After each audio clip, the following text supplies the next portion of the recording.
Well, there's the normal little view of the live stream, so that's good. I'm gonna go ahead and light up the forge. Figured I would start this off. Let people kind of chime in as we go.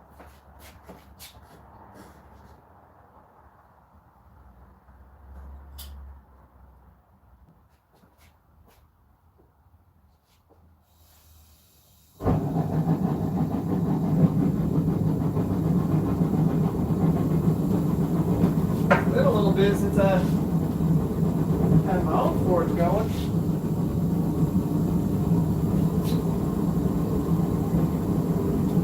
Let's see. Get these things fine-tuned. Yeah. Okay. Haha, what's going on? You can see, a little cold in here right now, but it's gonna warm up as we do this thing. All right. Figured I would go ahead and start it just a little bit early. For one, I'm hungry. Two, I figured y'all wouldn't mind.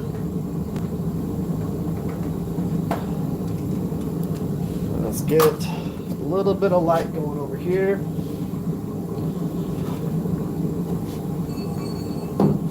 This is the perfect weather for foraging. The absolute perfect weather for it.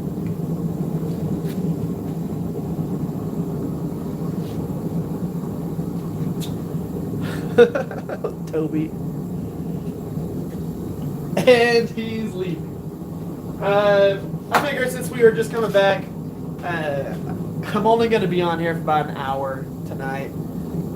I want to spend a little bit more time with my family this weekend, so I figured I would come out here, do some foraging. You know, this is my first weekend back since I've been doing the Dragon Forge experience.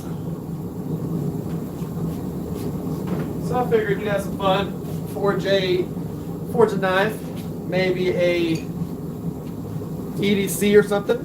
I've got a piece of steel here. It's just a piece of 1084. Now, one of the things that I did, for one, I'm going to end up showing y'all this in a video at some point. I did this at the Ren Fair.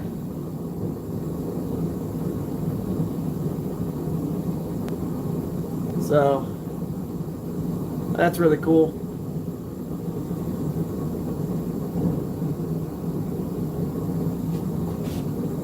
Did that there. I'll end up doing a video on it and everything, but yeah, did that at the Ren Fair.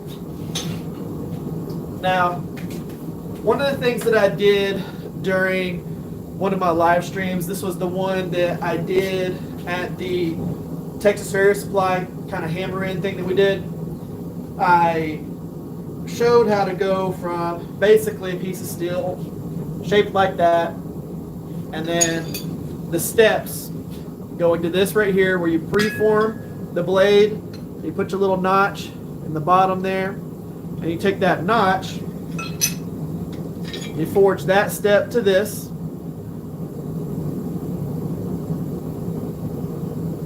You go to there, and then you take that step, you forge your next notch, which is right here, and you go to this, which is again preform on the blade, forge in this section to that section, and then you take that and you forge it to a blade, and all of that. So I showed how to do those different steps. The reason why I think it's important to learn the steps like this, to go through and get used to the different forms as you go through there, is because I watch a lot of people as they either are learning to forge or they're getting used to doing the forging process, or maybe the forge to finish process, and I watch them do it and they waste so much time in the heats to get to where they want to go. While they're doing their forging process, they do so much flattening, they do so much, trying to fix the profile of a knife and go through and do all that stuff. And I want to get people to kind of stop doing that. So I'm going to take this guy, we're going to forge it. I am going to do something slightly different than a regular EDC with this right here. But the initial steps work the same way as if I was doing a knife this size. Okay? So if I was doing a knife this size, which that's a good size knife, that's a big knife, okay? But if you follow the steps to be able to do what I'm about to do, you can do that with a smaller knife, a larger knife, a hidden tang, a kitchen knife, with a lot of different things. And it's kind of focusing on preforms and just working on the thing that you're doing at that point. Don't try and fix your profile the whole entire time you're forging. If you're working on the blade, don't worry about what's happening to the handle, especially in the initial forging process. What I see a lot of people do is they'll go through and they'll start forging their blade, and then their tang will start getting out of whack, and then they'll spend a heat almost putting that tang back in line and then start forging again. What you really should be doing is forging your blade, focusing on that section. Get to your handle, forge on that section, get that to where you need it to go, then go back to your blade, and then you profile everything together, planish, do all that stuff. But I see a lot of people, they waste a lot of heats in that process trying to think through, oh, I got to make it look like a knife the entire time I'm doing this. So what I'm going to do, we're going to forge this knife. Now I am going to be drifting a hole at the end of this. Hey, Toby, don't spam a whole bunch of stuff like that, please, okay? Toby's on my wife Nisha's account. And we're going to use a couple of hammers. We're going to be using our Two Bastards hammers. I do want to show y'all this hammer. I got this from them. This is their Two Bastards Vintage Restoration. This is a turning hammer. That bad boy is amazing. I'll be using that during part of this. And then, of course, the dog head hammer.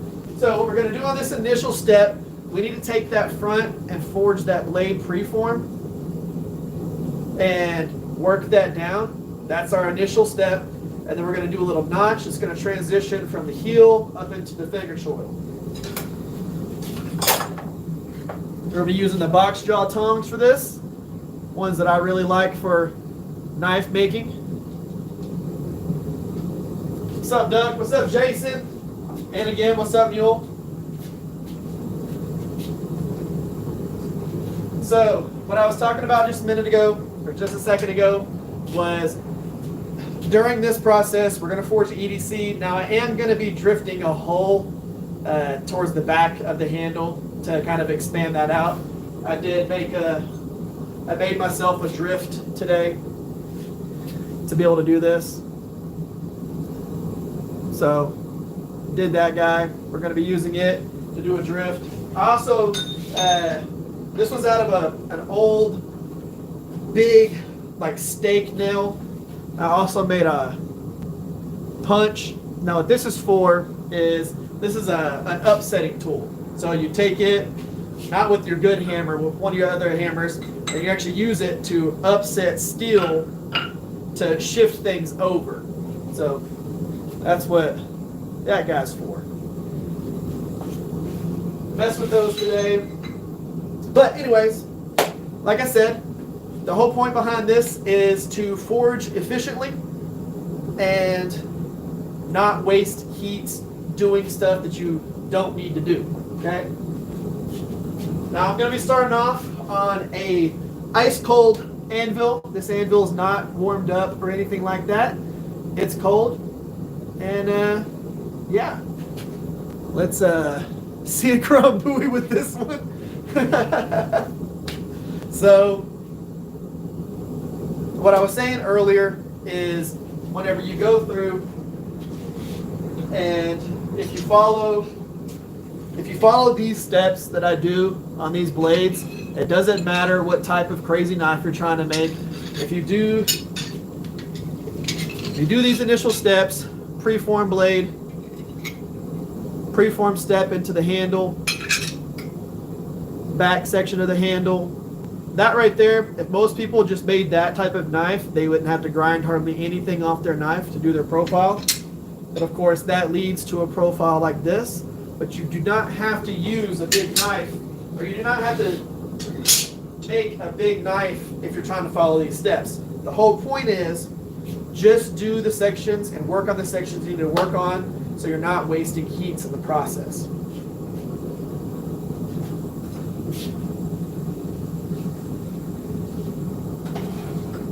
The forge feels absolutely amazing over here. All right, I'm gonna work on that tip.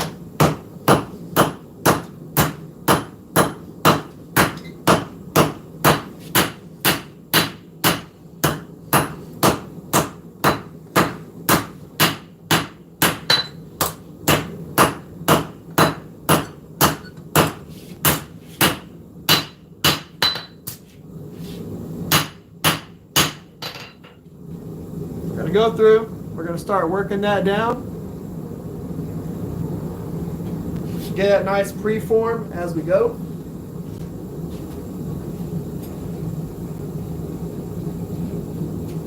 I'm going to try to not forge this in like 10 minutes because if I really want to just get after this profile, I could probably have it done in 10 to 15 minutes if I was just hustling through it. Whenever we do the Dragon Forge experience, we do 4 to 6 spike knives in 30 minutes. And if you know anything about spike knives, you have to forge 3/4 of an inch square down into blade thickness. That's with doing the twist, doing the runes in the heads of them, doing the twists, forging out the blade, all that stuff. We do 4 to 6 of them in 30 minutes. But like if I was going through and I was just trying to do this profile, you would just do it, knock it out, get it quick. But again, it's all about being efficient as we do this. Forging probably does sound way better than hand sanding. It's like one of those parts of knife making that I don't like.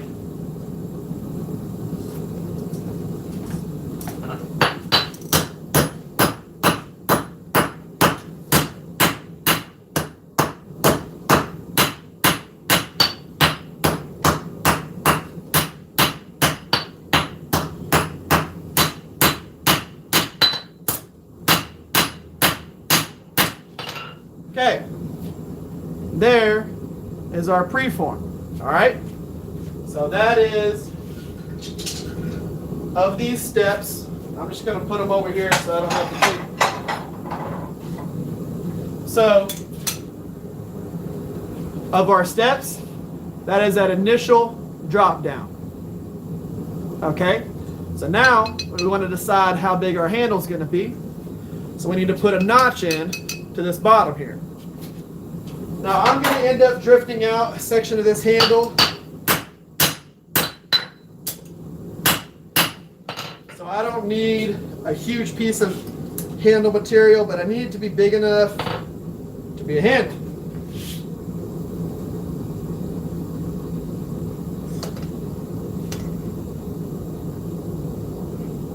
I'm going to go with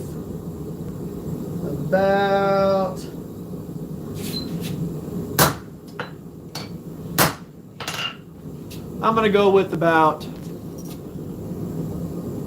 this much blade, that much handle.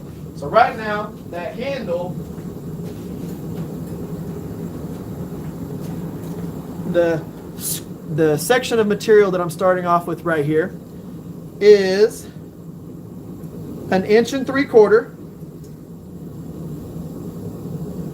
by 1.5 inches. So 1 3/4 inches by 1.5 inches is going to turn into our full tang.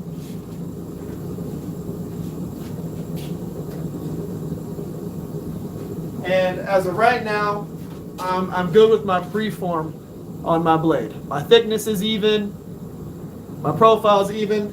So what I'm going to do, I'm going to flip this around, and I need to go through and forge the rough profile of my tang. And again, as we're doing this, we're 2 heats in right now, okay? This is going to be our 3rd heat, working on getting from that profile to this profile, where we actually forge in this wedge here. Don't worry about what's going on here. Again, what a lot of people do, they go through, work this off the anvil, pop, pop, pop, pop, pop, create the wedge, and then they take this section right here, put it on the anvil, start forging on the heel of this thing, right here, start forging that down to get rid of that gap right there. Because they're looking at it and they're going, that's out of whack. We can't have that like that.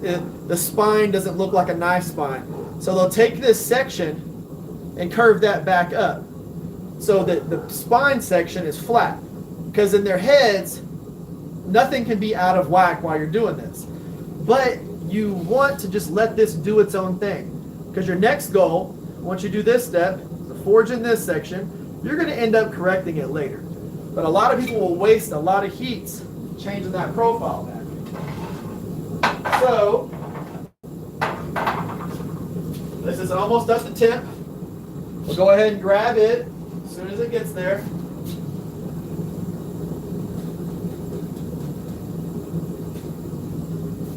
Now,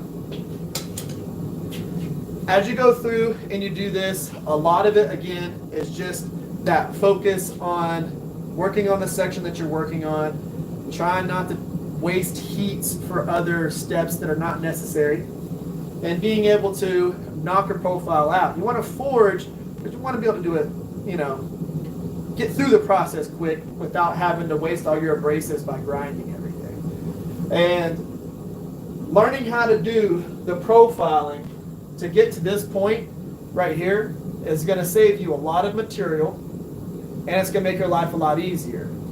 So what happens to some people whenever they go through and they do these blades, I'm going to show y'all an example here. So what happens whenever somebody has a small piece of steel like this? What they do, they go in, they'll forge in a point. So they'll take this section, forge in a point. Take that point, kick it off to the side. And then a lot of times what they'll do is they'll upset a section right here just a little bit. And what I mean by that is they'll take and they'll knock up a little section here, not as deep as I go here. They'll go up a little bit, and then what they start doing is they start drawing a heel down, okay? They'll start bringing this, pinching it. What's up, Bob? They'll start pinching this area, and they'll start drawing this heel down, okay? And you'll see that a lot whenever you have a smaller piece of steel. They'll put a little notch up, they'll draw, pinch the heel down, and then they'll pinch all the way down, and that'll be their bevels. They'll forge in their edge. But you don't technically have to do that depending on the stock that you're working with. Whenever you do this initial chink, chop up here to create that finger choil right there, this is your heel. Like, you can just grind this as it is right now if you wanted to. But I see a lot of people will do like a heat or almost 2 heats just working on the heel of the blade or the finger choil.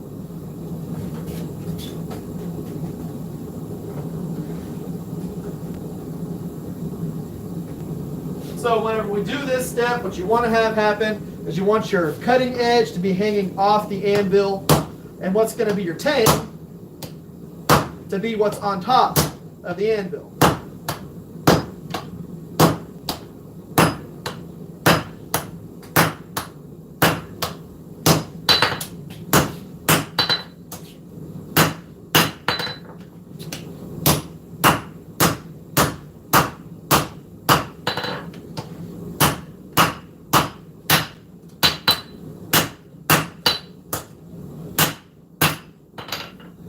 So, you'll take, do your notch.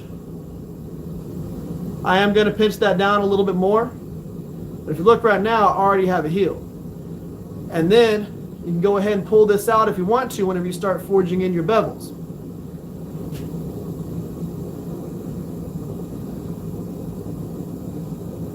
Hang out in chat right now. So I get that, and we can do that. I am going to be making a video dedicated to this. So an actual video that's like edited together and all of that. But I'm still going to teach y'all during this. Now,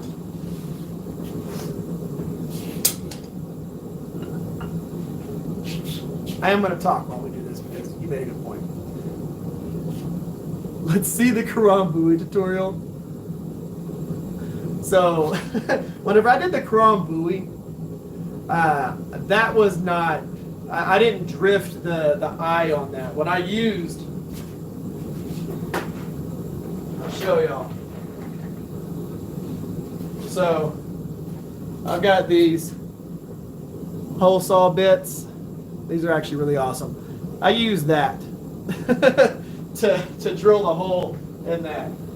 But if you watch the ring, I don't know exactly, I don't remember what y'all called that knife, but that ring drop point EDC blacksmith knife thing that I made, you could just do it that way. Now I'm going to be, like I said, drifting a hole through this, so this will be fun. I'll be using the Pritchard hole back here and all of that.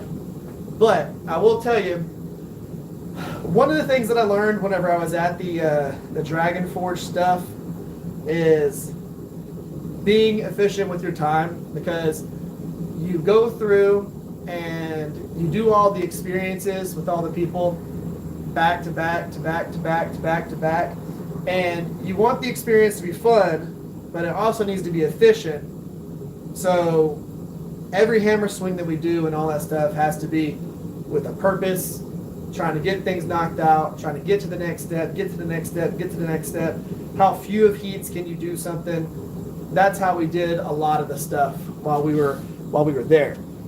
I'll move y'all over just a hair so y'all can see me whack the heck out of this thing. But I have been in kind of teaching mode for like the last 2 months. So that is a good point.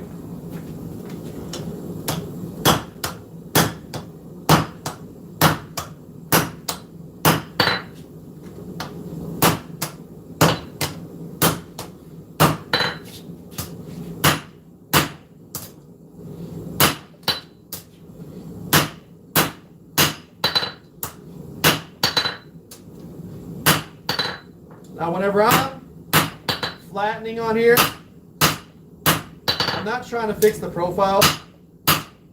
All I'm trying to do is just making sure that I get it right back to the same thickness so that we don't end up with a whole bunch of cold shuts. But for right now, that's all we need to have on this particular thing. Right there, we don't need to bring that down anymore. Narrower. I could do it later. But now, I need to create a little back section here. It's going to end up being the butt of my handle, but I got to be thinking about that hole I'm going to drift.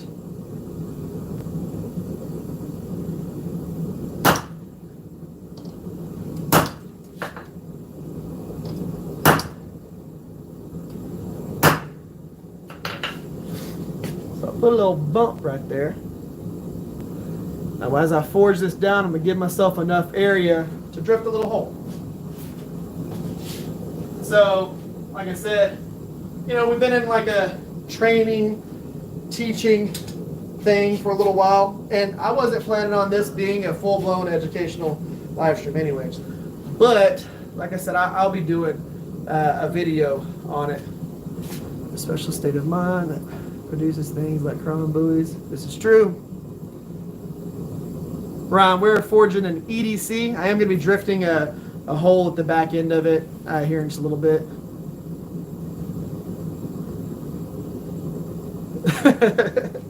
So one of the things that I am going to miss right now is, you know, the amount of forging that I got in and the amount of, I wouldn't say bladesmithing experience that I got in from the Dragon Forge thing.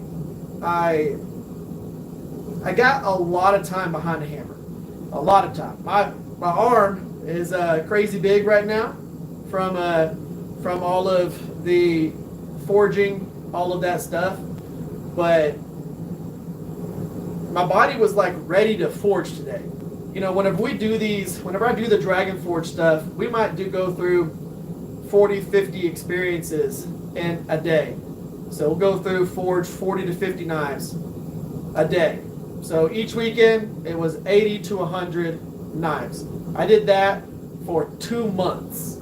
So when it comes to raw time swinging a hammer and getting used to all the stuff and aggressively moving things and getting used to what your hammer can do and what your body can do, going through something like that is a completely different experience. Like your body gets used to so much in that process. And if you ever get a chance to do something like that and you want to be a smith or a blacksmith, I say do it.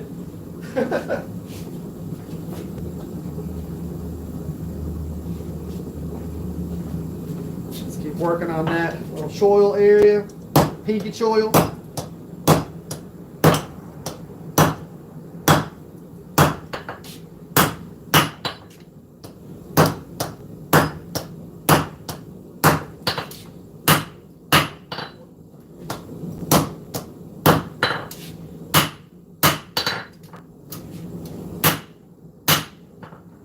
Look at that little bit old handle.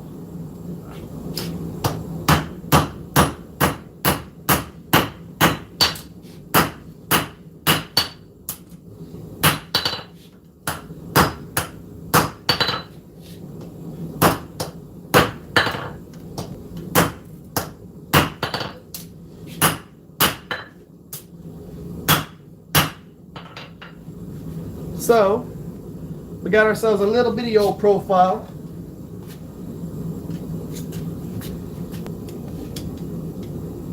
Let me grab it right there.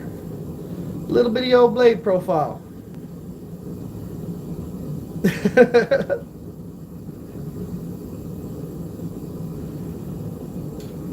Now, what's going to end up happening here is this back section right there, I am going to punch a hole, and that's going to end up being rounded out back there.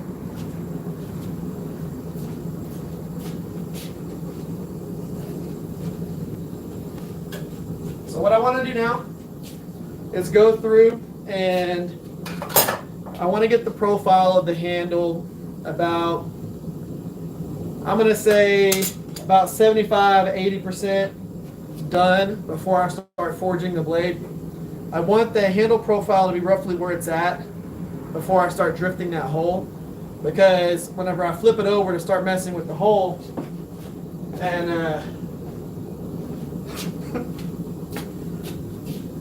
what's up, Mom? How you doing? So whenever I start working on that section of this, now of course I'm not making something like this, but I am drifting a hole like that. Whenever we start getting into that point on the horn, I don't want to then, I want the blade and the handle to be about 85% done whenever I start working on this section right here on the knife that we're working on, so that I can just focus on that section. There's not going to be a whole bunch of crazy movement when it comes to what happens to the rest of the blade. We're primarily going to be working on just the back section here. So as we do, now of course I'm not forging this in this video. This is one that I did at the Dragon Forge experience. Little short sword that I did while I was there. That thing is awesome. But I am drifting a hole at the back of this. I made this drift today just for this project. And then of course, so that I could do it in the future. Because we did a lot of that at the Dragon Forge. We drifted things, we sliced things, cut things, used hot cut tools, all kinds of stuff. I also made a upsetting tool. This guy right here, I did that today. That way, whenever you have stuff in a vise, you can work into certain areas, move things over, adjust things, so that you can actually do what you got to do. Yeah, this is a big drift. This goes, we want to make a pretty big hole at the end of this handle. Big enough to where it matches my horn. So basically, so you can see it, the whole point behind that particular drift is so that it's large enough that I can then move over to here and work with the end of this.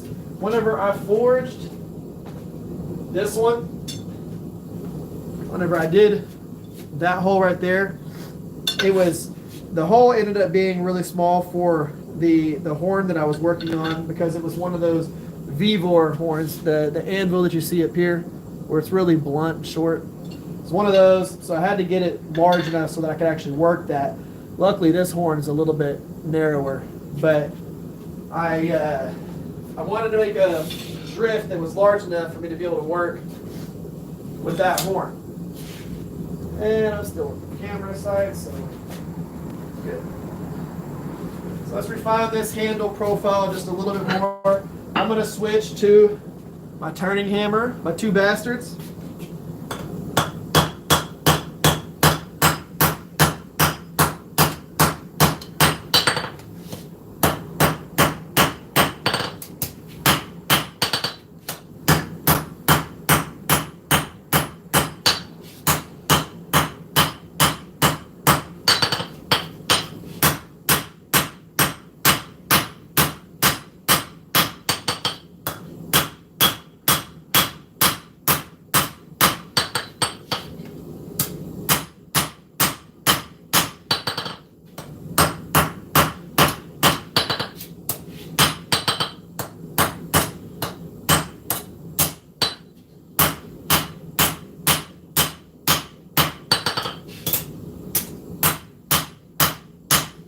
I'll tell you something. These little 2-pound turning hammers are absolutely awesome.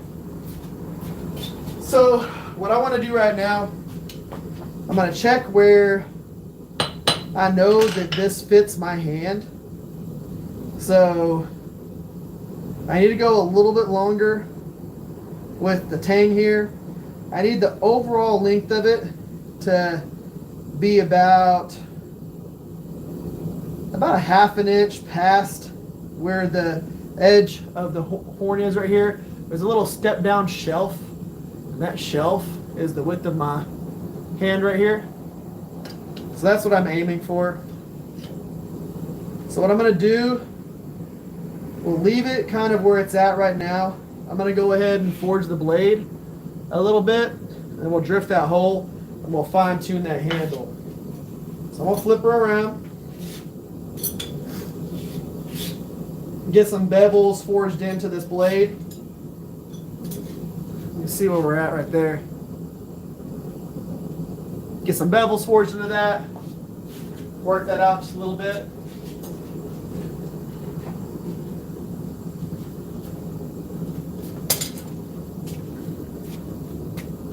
All right, let's pull y'all back up so y'all can see me.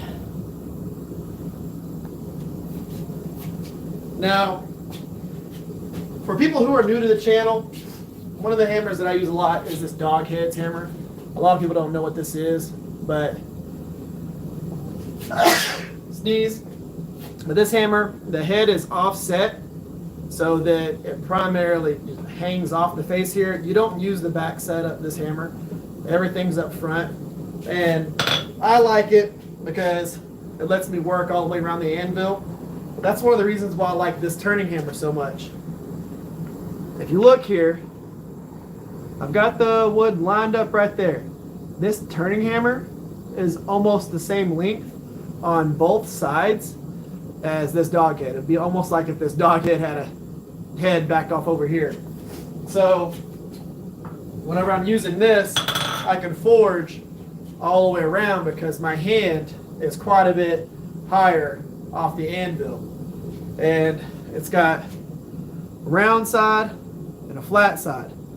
And what I like about this is, y'all might not have seen this very much, but my ball peen that I have right here has a slight radiused head on it. So whenever I saw this one that had that slight radiused head, I was like, what? Now, for one, look at how beautiful that handle is. Frank with Two Bastards, you know, the channel sponsor, he rehandled this hammer right here. A beautiful looking handle. He did this one. I've had this ball peen for longer than some of y'all have been alive. He rehandled it, and if y'all remember my auto body hammer, he rehandled the auto body hammer that I use for planishing, where it had that fiberglass handle. He went through and put a new handle on it too. So now these have really nice handles. But that's the reason why I like that turning hammer so much. It's just perfect for what I do. All right, we're gonna work in some bevels on this.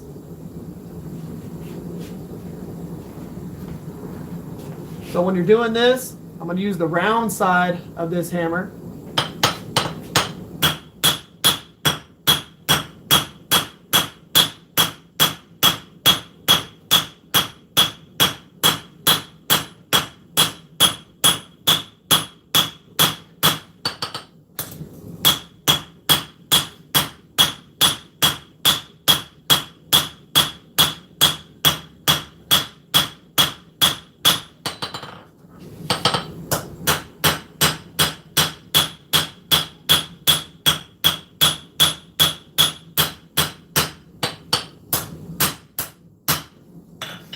We're just going to work in some bevels.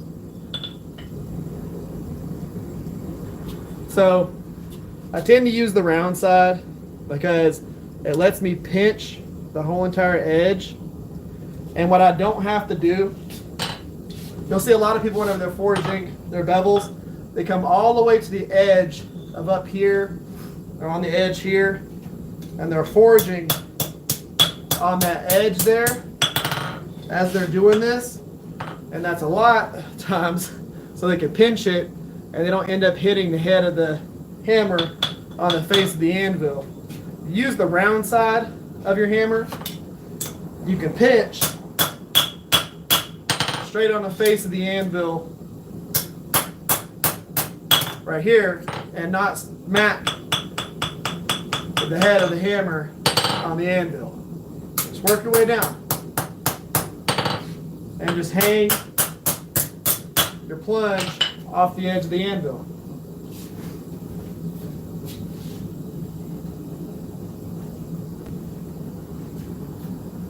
So you can see we went from basically that profile right there, but on a smaller scale, to something similar to this.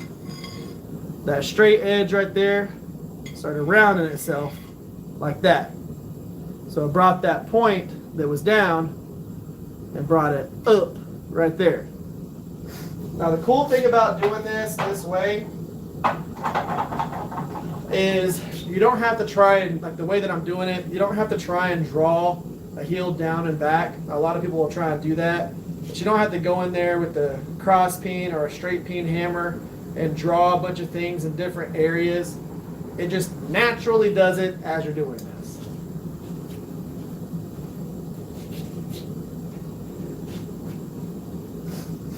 So I'll definitely tell you this, I'll be doing the Dragon Forge experience next year, and I have got a few things coming up that are going to be pretty cool.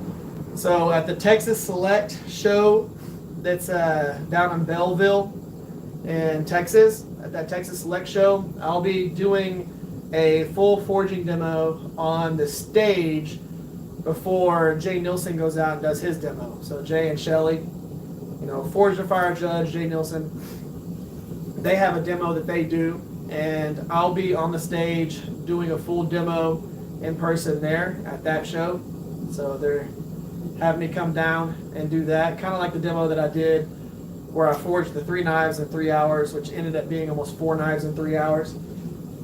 I'm going to be doing a demo kind of like that, a little bit more refined version of that. at that show, and I've got another few things lined up with that are going to be pretty cool. So this next year should be pretty fun. I don't know how it's going to line up with my job and things like that. I might have to shift a few things, but I really want to focus this year on my own name within knife making and kind of see what I can do with it.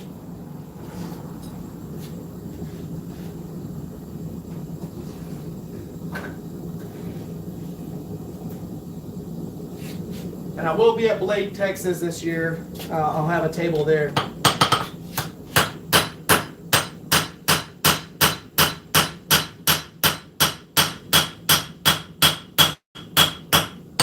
So once I get that edge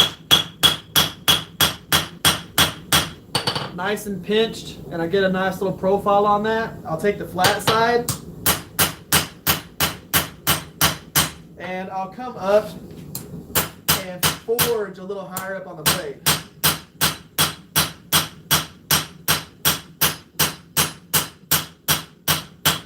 And all I'm doing at that point is I'm just blending. So I use the round side to aggressively thin out that edge. And then I use the flat side to blend that up. So whenever I'm forging the edge, I'm only forging about the bottom third of the blade from here to here. And then I'll blend that bottom section up towards the flats as we go through and do that. And that'll bring those bevels up, give me a nice little heel. And at this point, I haven't changed or fixed any of the profile. All I did was work on the bevels on there.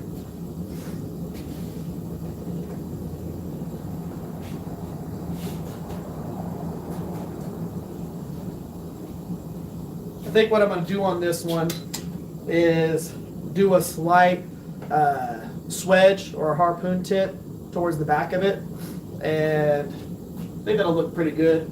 Like have it come up. Kind of debating on forging in the swedge as opposed to grinding it in. That way it's as close to forge to finish as possible. So instead of grinding the swedge into it, there's forging the swedge into it. I wonder how cold this tank is. The tank's already getting frosty. I should have put water in it. If you didn't know this, the tanks start to freeze at the bottom. If I typically have water in these buckets, but we've been dropping below zero, or not below zero, but below 30 degrees. I didn't want them to freeze, so I emptied the bucket. But if I had water in there right now, the tank wouldn't be getting cold down there.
As of right now, we have bevels. You can kind of see here. I'm going to grab one of my little pointers that I forged. Where are them guys at? I know they're on the edge of one of these. Hey, here we go. Let's grab this guy. So if you can see it slightly, there is a different sheen between this down here and this and up here. You can follow this line down to here. I don't know how clear that is for y'all, but that's where the flats are. And then from this line down is the bevels that I forged in. That gives you a little plunge line that starts up here. You can see how that wedge works its way down to the heel right here. That's kind of where this natural little plunge rolls its way up into here. That works out.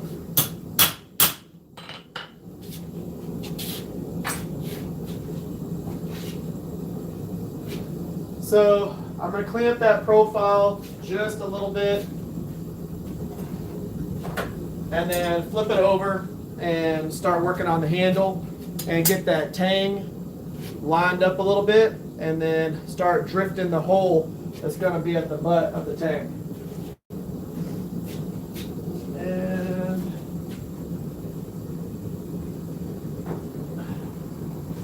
start that with this punch. It's a smaller punch.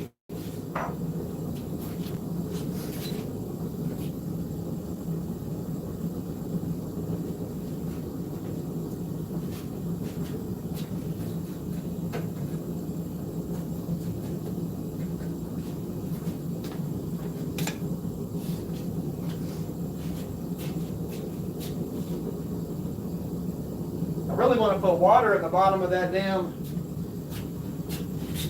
box or that bucket there, because I can hear the forge getting less efficient.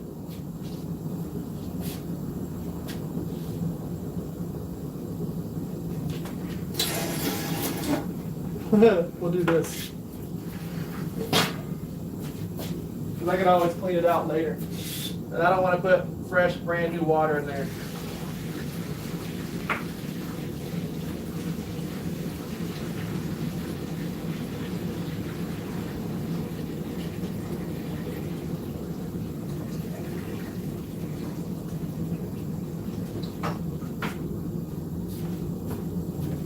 Old slush bucket water. It's already better. Let's see here.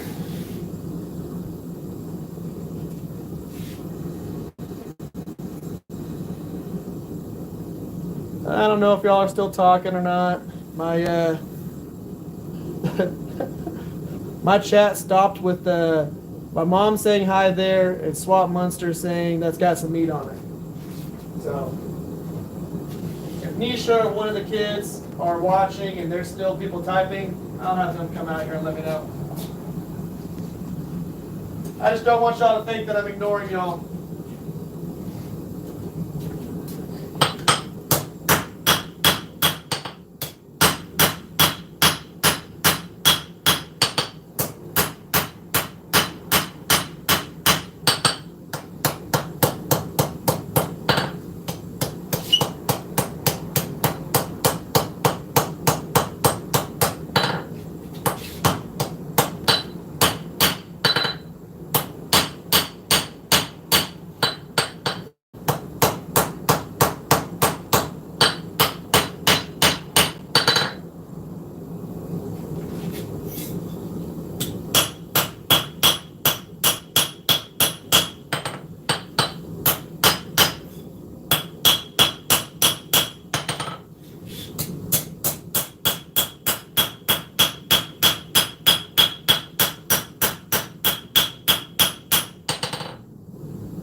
There's a little profile.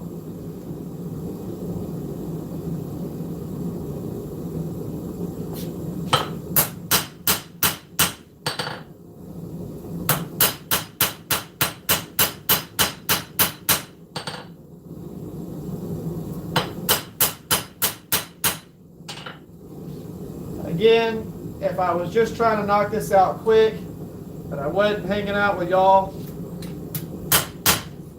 probably already have this done.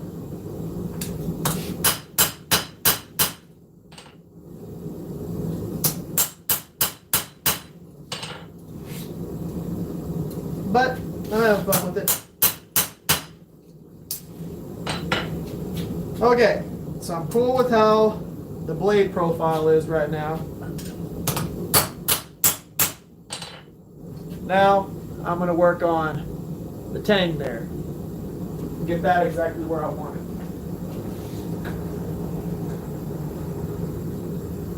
So what I'm going to do is I'm going to go ahead and thin the tang out just a little bit and then punch the hole, start the drift on it, and get it kind of going where it needs to be in the right direction. And then I'm going to adjust the tang accordingly.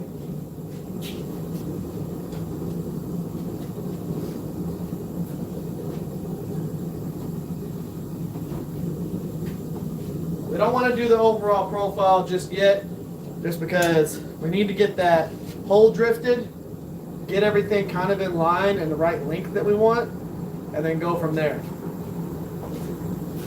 And whenever I'm doing the punching, I'm going to be using just a cheap little mini sledge from Harbor Freight, because you don't want to take one of your good hammers and be driving into a chisel or any of that stuff with one of those good hammers.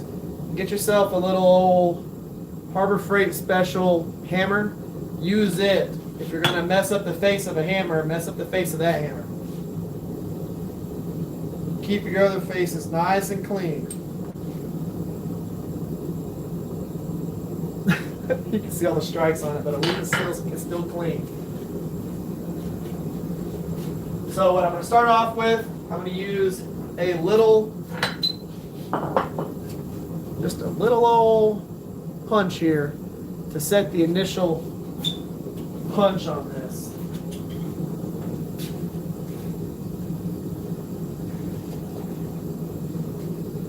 On the hole.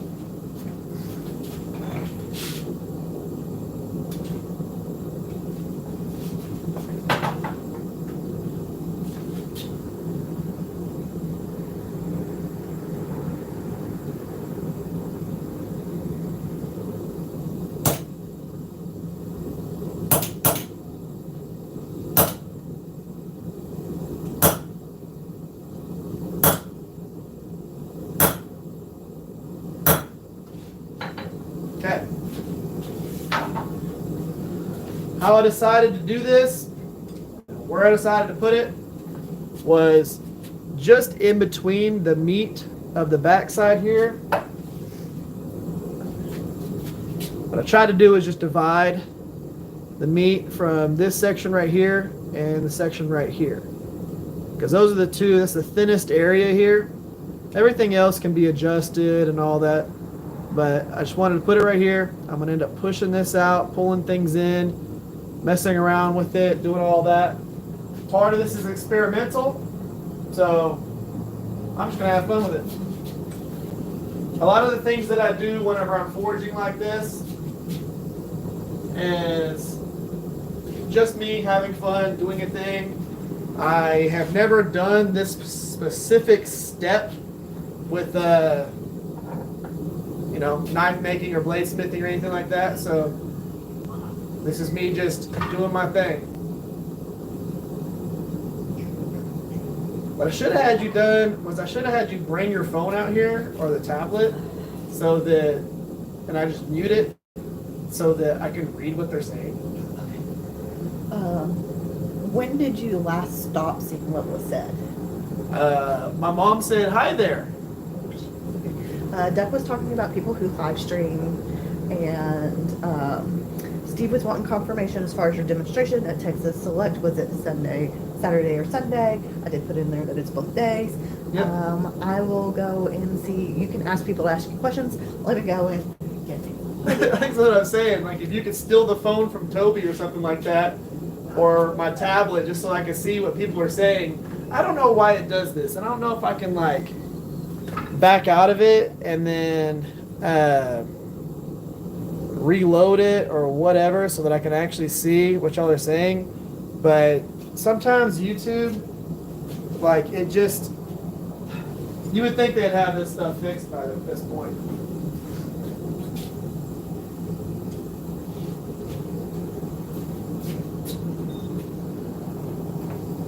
Now, the big punch. I go over to the pritcher hole. Hold this thing down.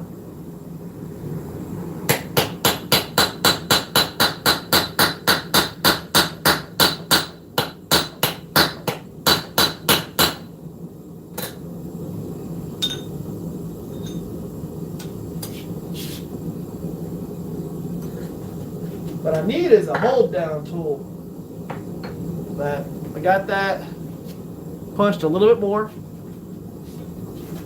Get it back up.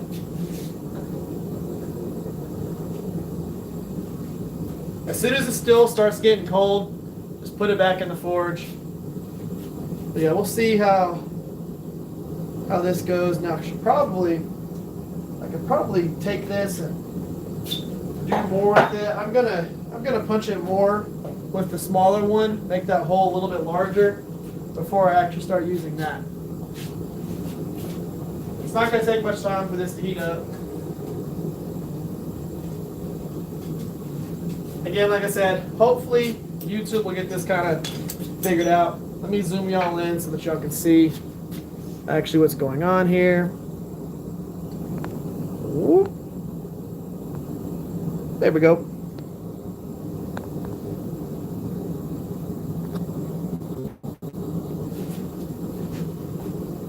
This is a pritcher hole. People use this. There's hold down tools that you can use with this hole right here. You can punch holes, drift them, all kinds of stuff. The pritcher hole on the V-Vor anvil that's over here is basically just a bolt hole that's cut through the anvil.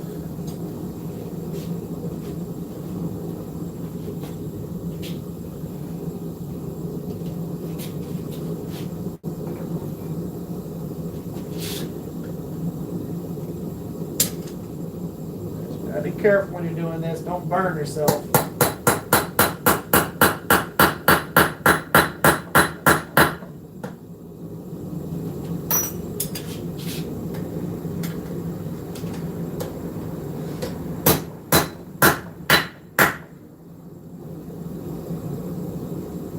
Yeah, we're getting there.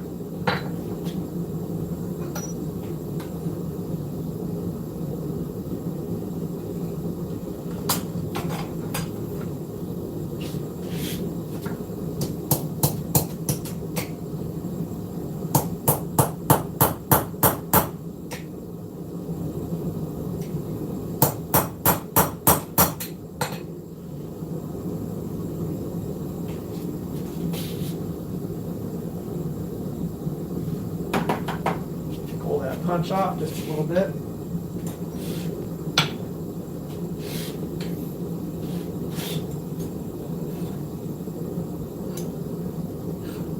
Okay.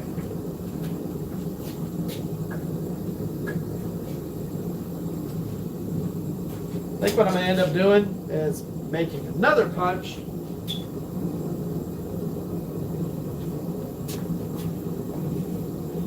Either that or making this one finer.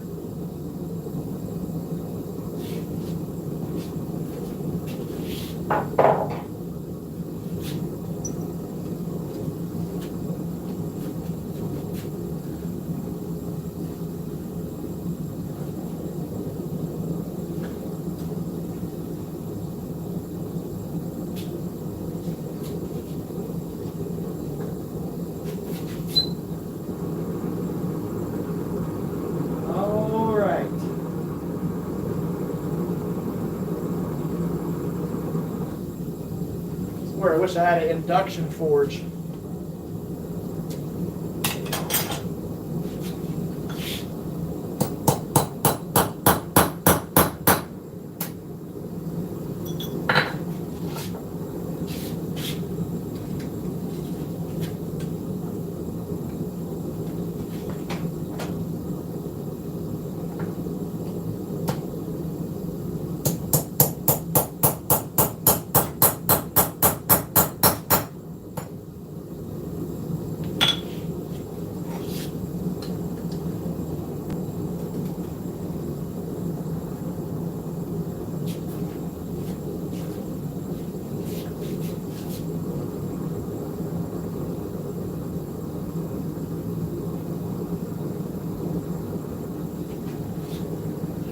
I think Nisha is bringing me back questions, so bear with me on that.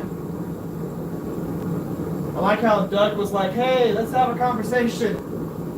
And then I can't even see what y'all are saying, so.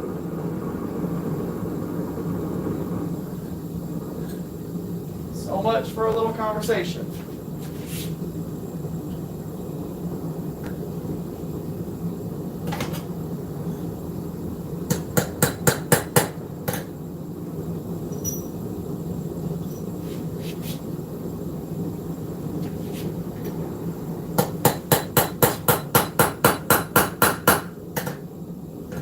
There we go.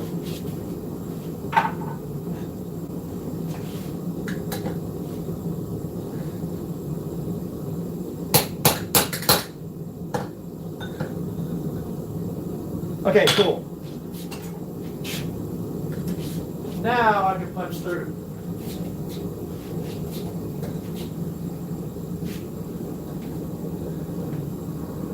And I know whenever I'm not hammering on it, all y'all see is an anvil. But bear with me here. I'm heating it up pretty much directly in front of the burner. So I'm having to hold it so that it heats up faster.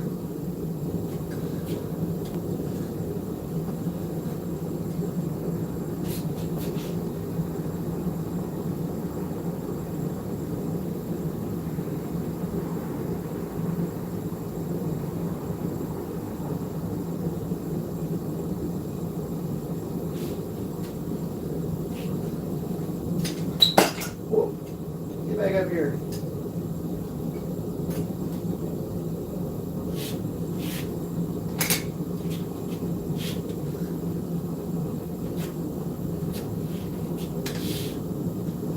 I really need a hold down tool. I think that's one of the next things I need to end up making.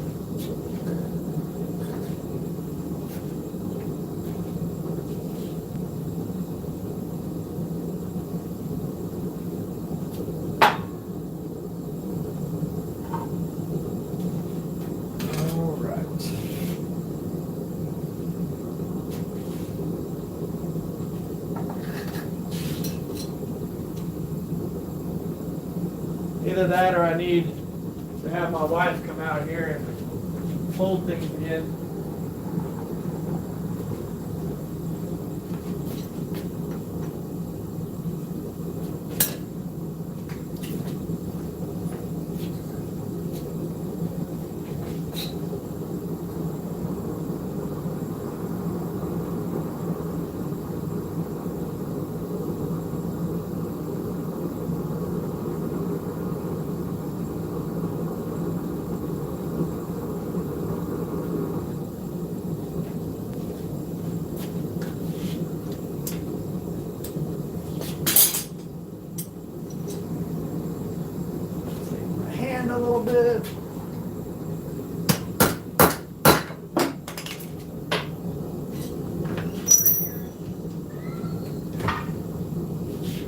back over here, little bastard. Okay, that's it. The next tool in the shop is a hold down tool. Hold what? Hold on.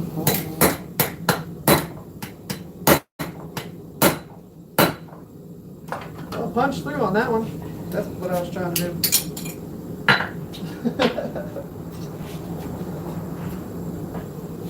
The big thing was trying to punch through, but yeah. No, there's nothing. So what did you read? Anybody said anything? No, not really. Huh? No, not really. One of these things, please. I think maybe if you you think if we took and just like exited out and came right back in, if it would do them? I don't. Hold on. That's what I thought about. Chat doing. filter.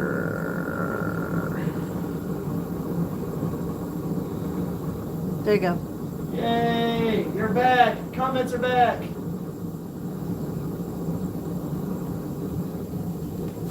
Now I can read you all saying, "Hey, why are you doing it like that?"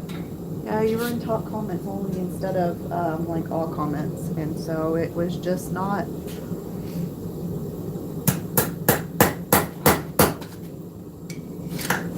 Just yank it from me. Get over here. Bring it over here to this hole.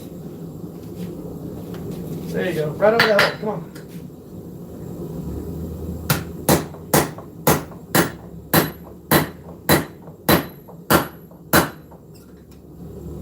Yay! Oh, back it up, back it up, back it up, back it up, back it up a little more. There's a hole.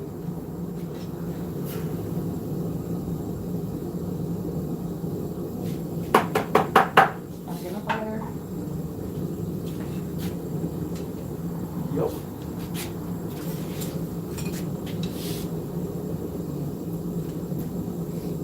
We got ourselves a little hole.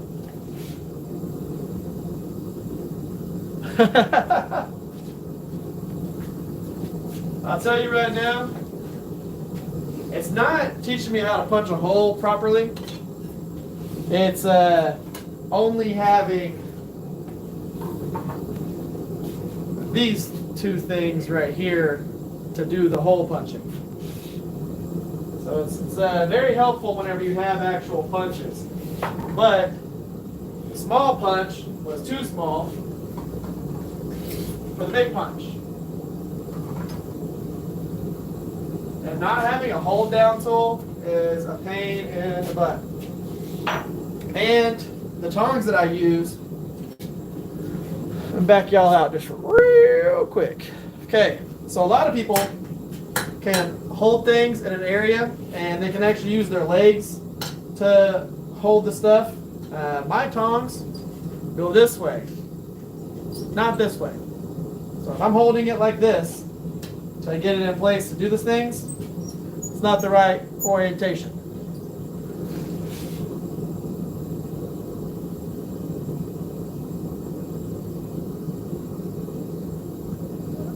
Yeah, hole's a hole as long as we get a little heat into it.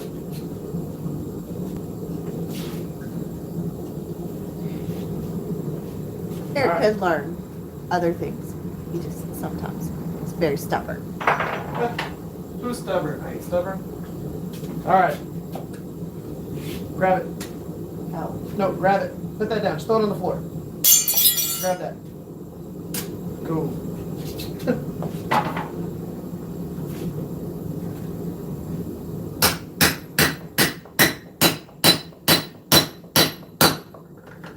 Okay, now let me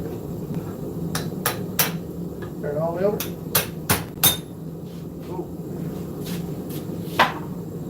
Put it back in the forge. You want to do it?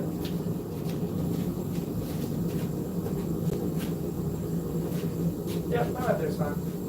You're good. So I have this little guy here that I use. It's my little little forge hooker. Whenever we're going through and we're forging with the dragons, and we have like 5 or 6 spikes in their mouth, you gotta have a little guy to adjust things that are in the forge. And I did this little multi-twist little hook that I used to do all those adjustments. Then I made a whole bunch of pointers. I've got all these little pointing guys where I need to tell people to move things or to adjust things.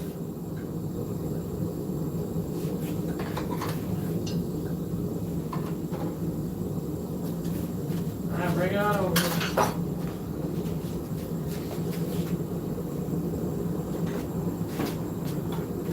Okay, right there. Go.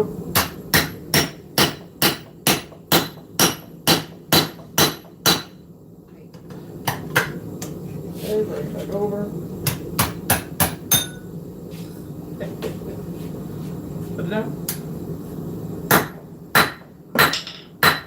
All right.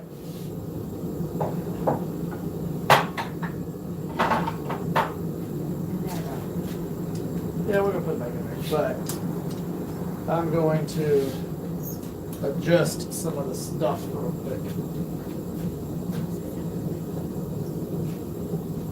Should be big enough for me to actually work it on the horn. I've got some stuff that I need to move around material-wise. You're done with my parts? I fixed your chat? Yes. Held your piece? Thank you. Y'all thank Mrs. Rivers.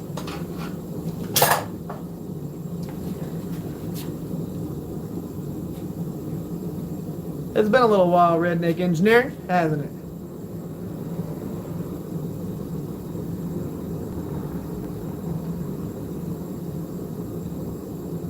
Yeah, a punch from the power hammer would make it actually quite a bit easier, wouldn't it?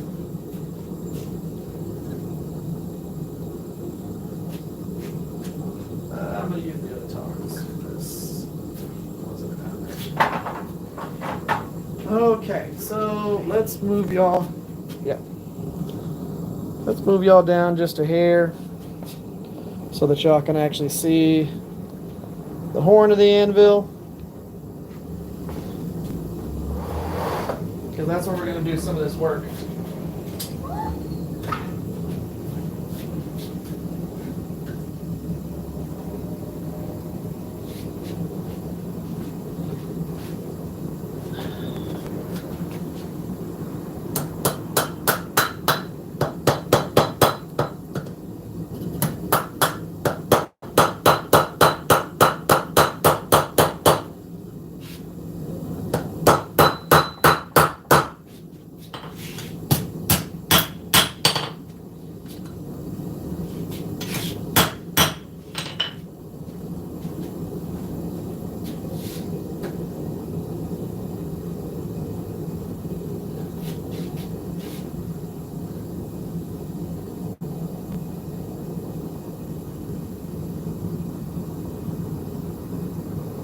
Now I have an idea of which direction I'm going here.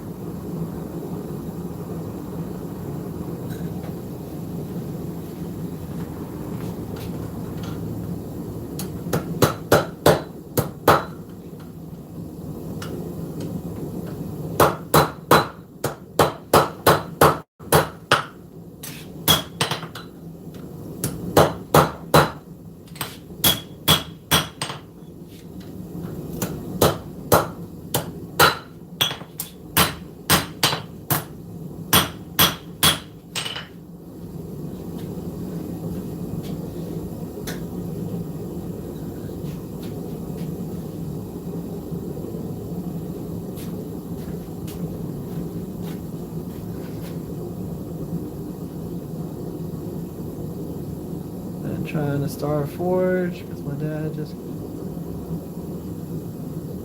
That's pretty cool.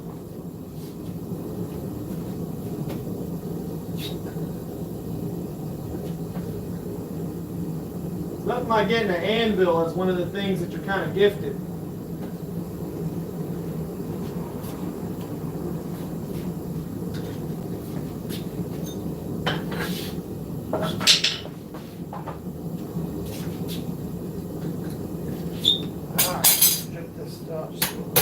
again.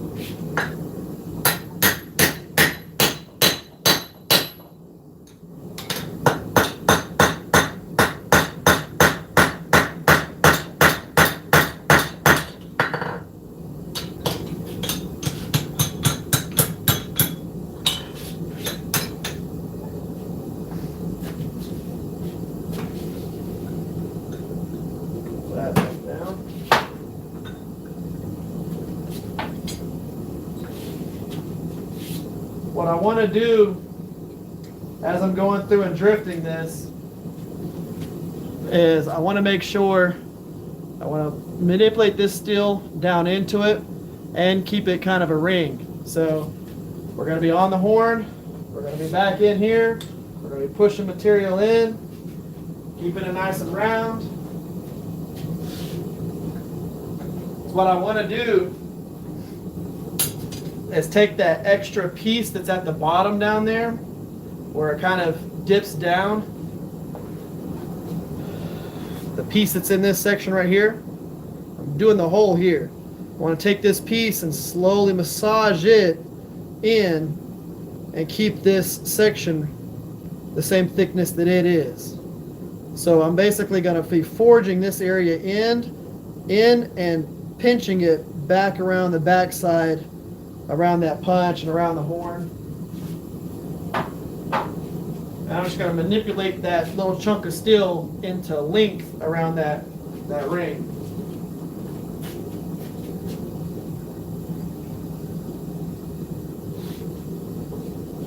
Definitely one of them hindsight moments, or them figuring it out as you go moments.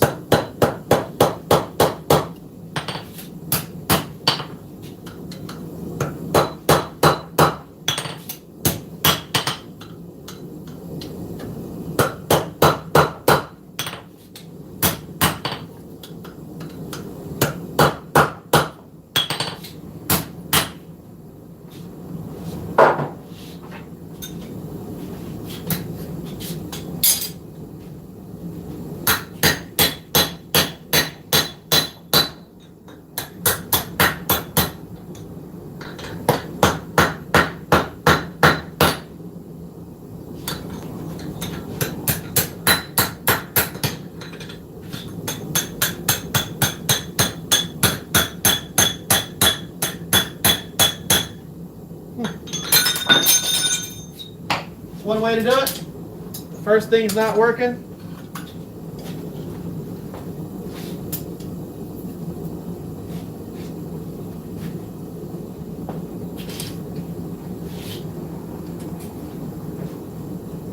Like I said, I'm going to push that material, which was this big point off of here. That material is going down in.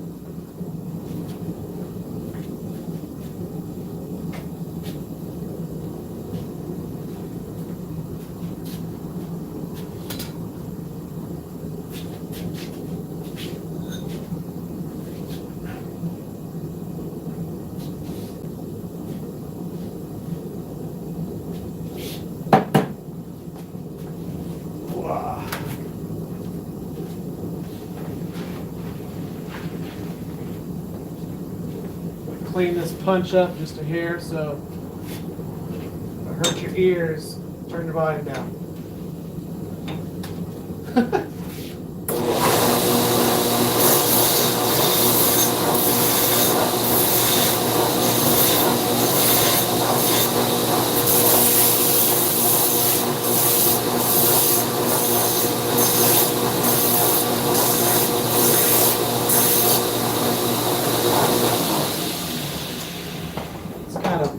Getting a little burr on me there.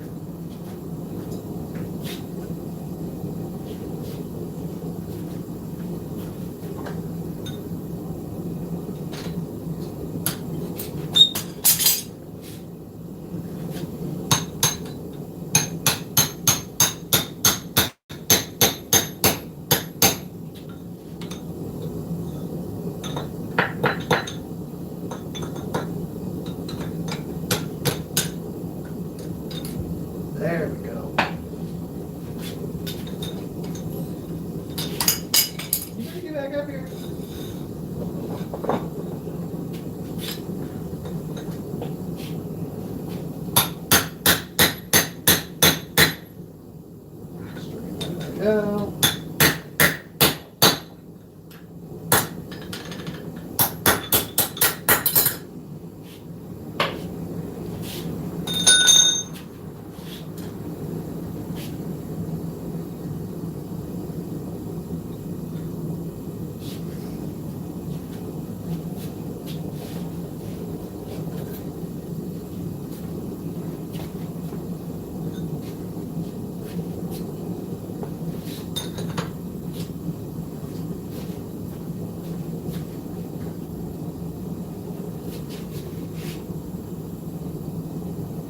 Heat that back up.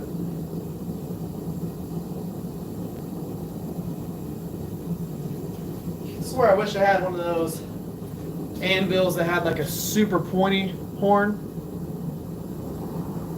Like this is actually pretty pointy here, but still narrow or still wide enough that this isn't doing exactly what I want it to do. But it doesn't matter, by the end of it, it will be what I want it to be.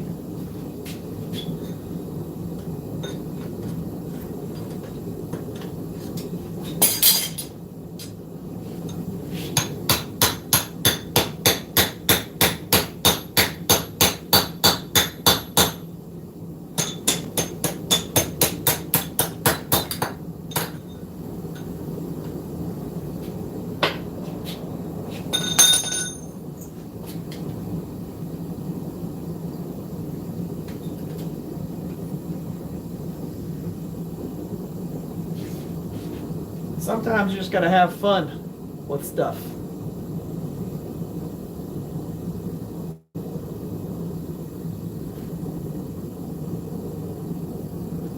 Let's see here. Anybody know why anvil would have a horn that's not flat on top?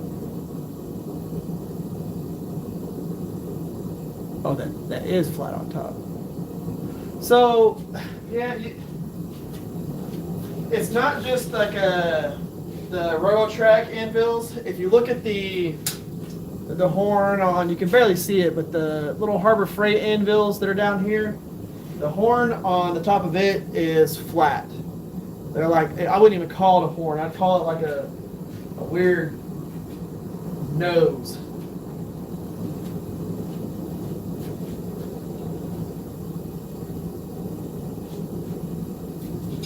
Not even really a horn. It's just kind of like a horrible nose on the front of a thing.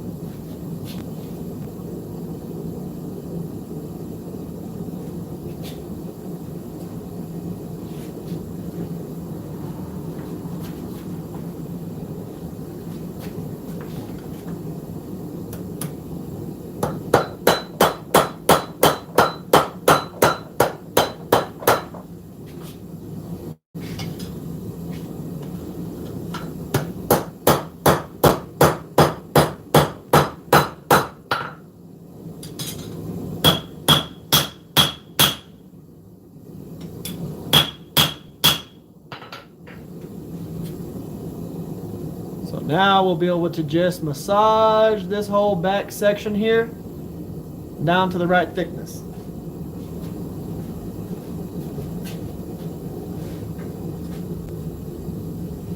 But what I'm going to do before I do that particular, well, I'll massage it down just a little bit more, but I want to work on the handle profile a little bit more before I go through and fine tune that the rest of the way, because by doing the handle profile, it's going to mess with that hole a little bit. But now it's big enough to where I can fully adjust it on the horn. So that's going to make my life so much easier.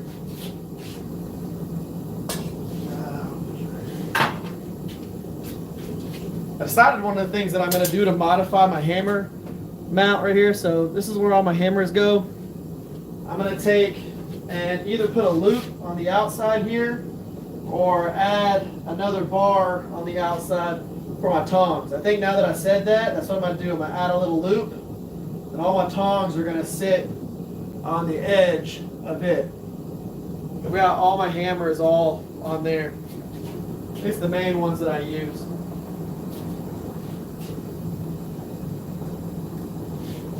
Yeah, now that we are where we need to be on this.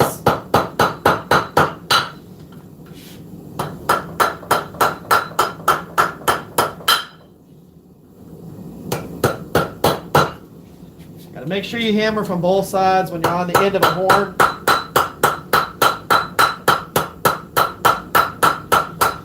Because you got to remember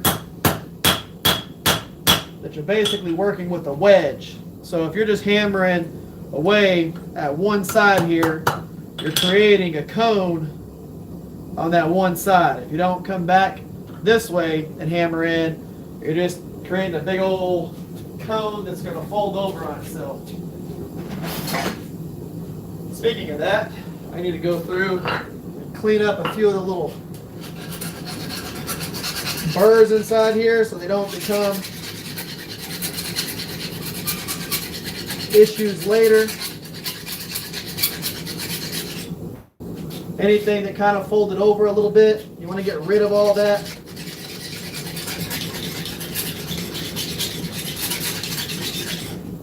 If you don't, whenever you go to clean things up, all that stuff will just flake off and you'll end up with horrible little holes and divots everywhere.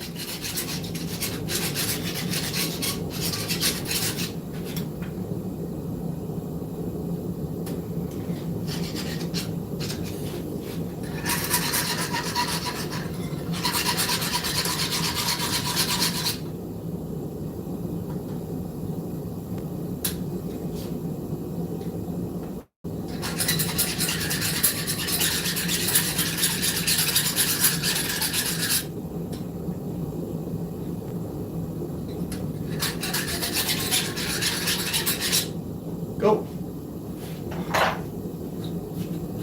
Again, that's where we're at right now. I fiddled around with it enough. And sometimes that's the way this goes. You know, the name of the game is not everything's going to work out perfectly every single time you do a thing, especially whenever this is you just, you know, messing around during a live stream and doing something. I will tell you this, if you want to get into knife making and you're trying to get the skills or whatever, don't be afraid to screw something up. Don't be afraid to just try a thing, and if it works, fantastic. If it doesn't, turn it into a hidden tang. It's that simple. If I screwed this up, I could do one of two things. I could hot cut this end piece off and do a distal taper on the tang. I've got plenty of meat still left and have a full tang if I wanted to. Or I could just cut this whole section off, forge in a hidden tang. That's fine. It doesn't matter. The whole point is just have fun doing what you're doing, create things and figure it out as you go. Don't sit there and get in your head and go, well, this isn't working the way it's supposed to work. Oh, I gotta start over from scratch, or I suck at knife making. It'll be fine.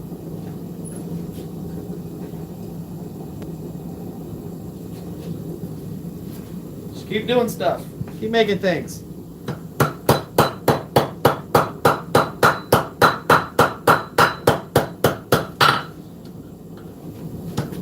Work that way, thing back down off over here. Where you going?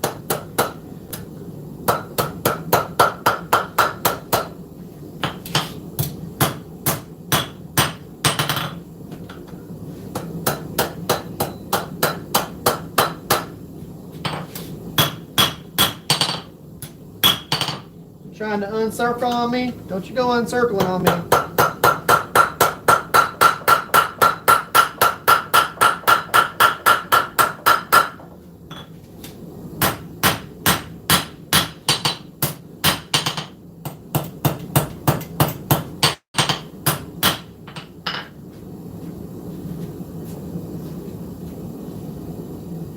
Okay, that is enough for me to mess with on that. So now I need to get a little bit of extra length out of this tang.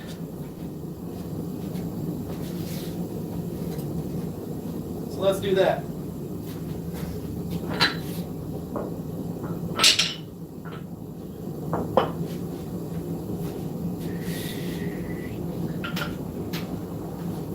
We're going to use the 2 bastard, straight peen, flat peen.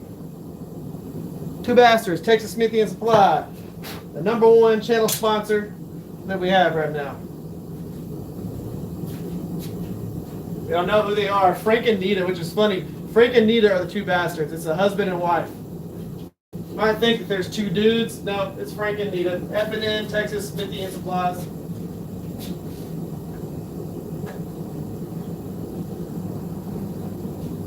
F&N Metal Works.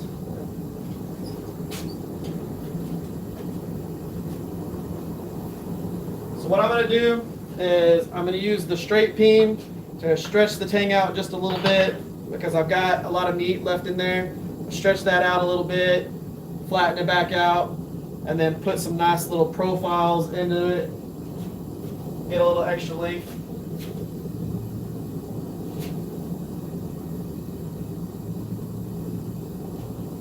Got to be careful forging around that ring. I mean, I'm going to end up fully being able to turn it into a ring. It's not really going to matter that much. But if we really start getting on the edge of this, what it'll do is it's going to really deform the profile of that ring for us. We don't want that to happen.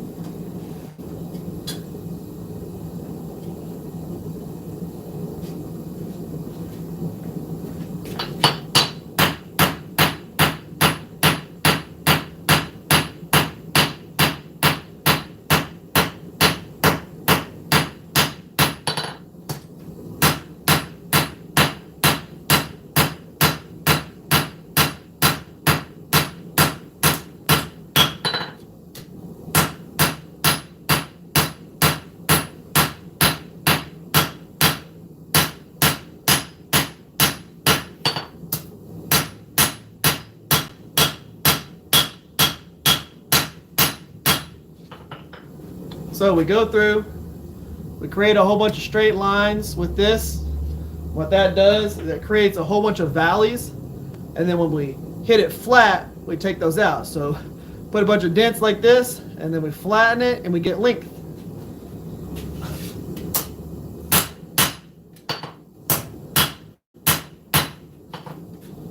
And we were able to get about almost a little over ½ an inch out of just that face. Not too shabby.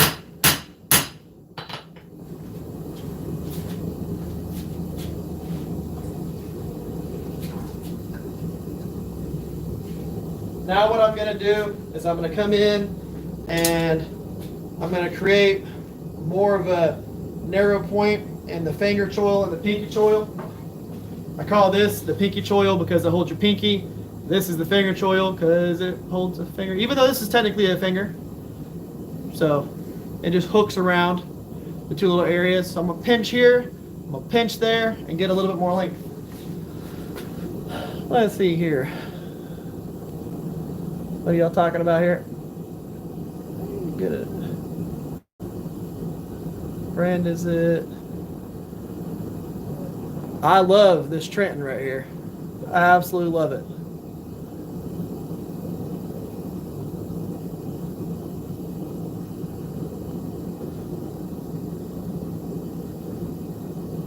What's up, Craig? Yeah, so this right here, this is a cast steel anvil with a plate on top. The hard plate on top. Trentons are a lot like that.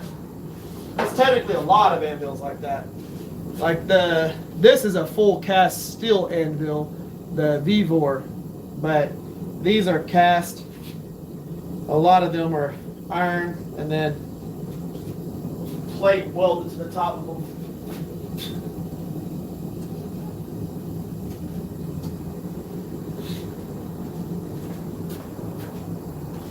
So let's pinch back here.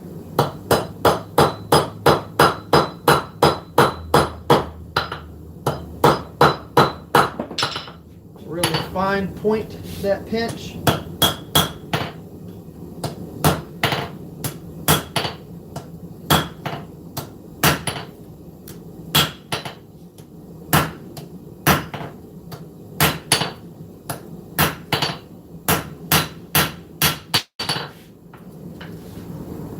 narrow that pinch in there. We're going to do the same thing up here on the front.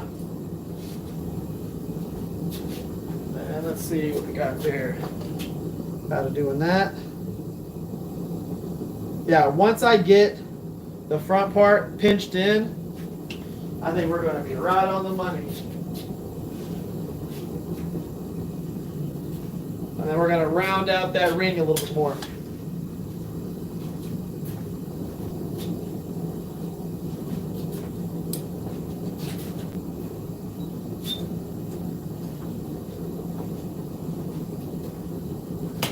Then we're going to finish this thing so I can go eat. I'm hungry. I'm hungry. I want to eat. I want food.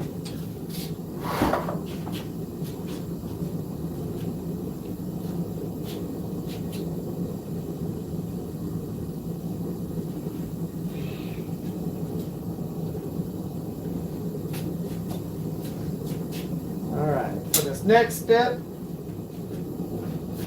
get this other anvil. By the way, look at that. That wire brush. that is the beast of all wire brushes right there. Metal handle. Grab it with two hands like this, and just shoop, shoop, shoop.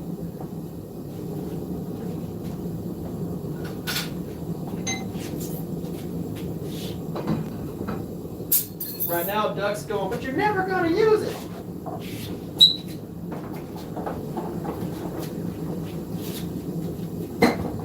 We're going to use the back section of this horn here.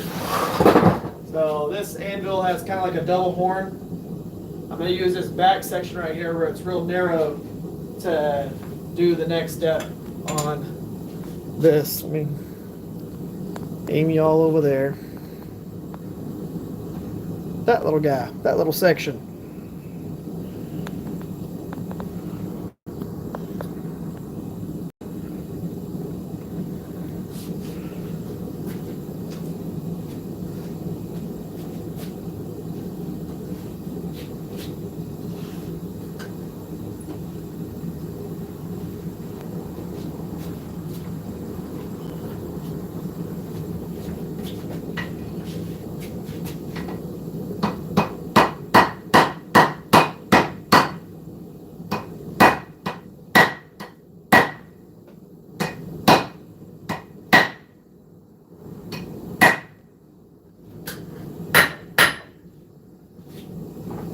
Okay.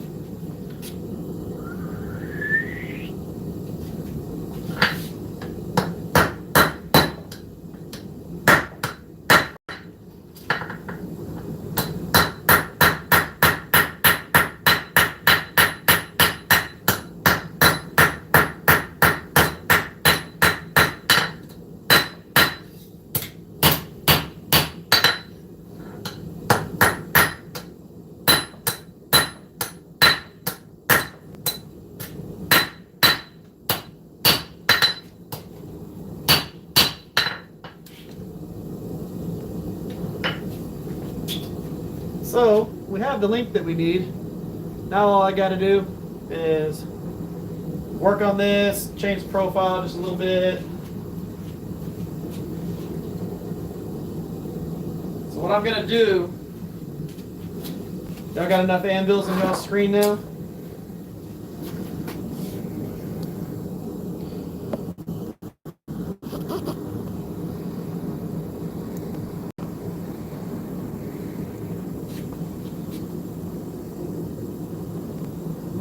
Anvil, he's using. Yeah, I know. They have a really nice anvil, the Vivor, that I kind of want to mess with now.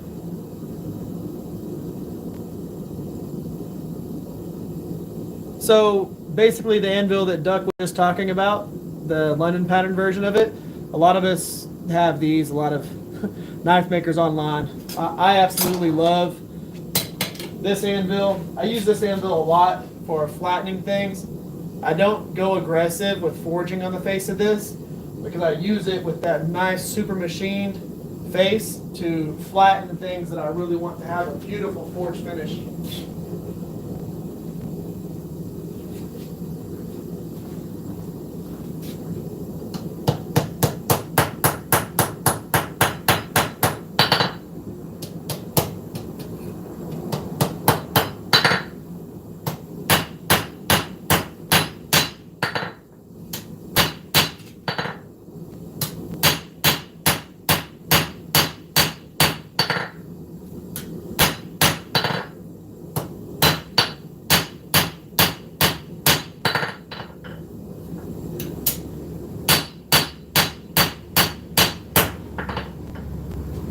cool with the main section of this handle profile. There is of course going to be an arch to it at the end.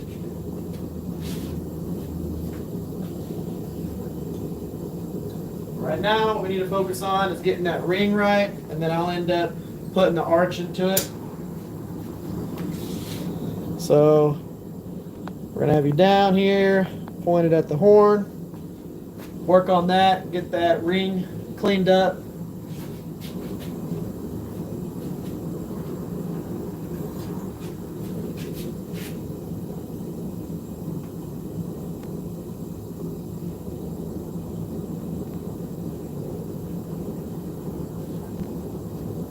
Like I got peer pressured into the doing the ring on this thing, like I'm doing it.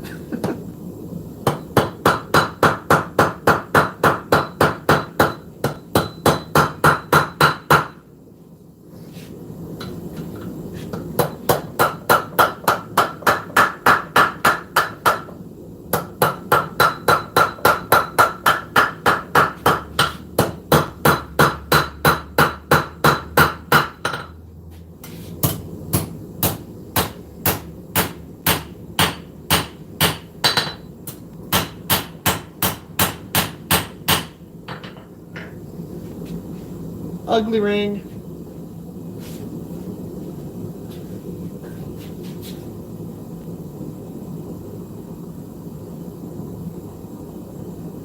It's going to be ugly until it's not ugly. Don't force yourself to try and make things pretty the entire time. Right now, all I'm trying to do is move mass. I'm moving material. We'll have a point where we fine tune.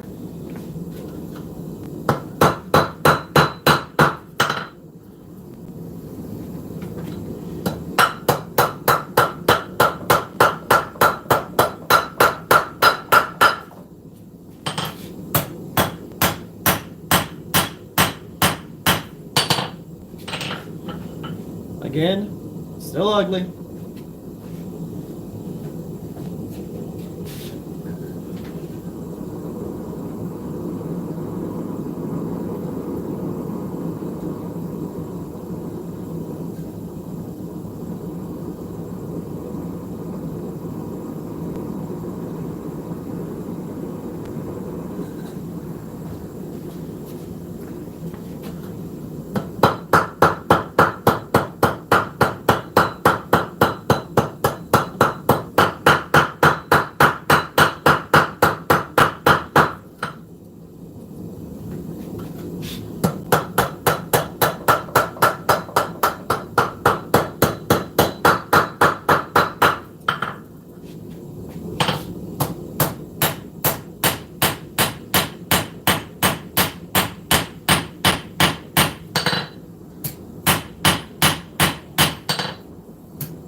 Getting it back down to an even thickness. We're going to pull it out a little bit more and flatten it back out, pull it out a little bit more.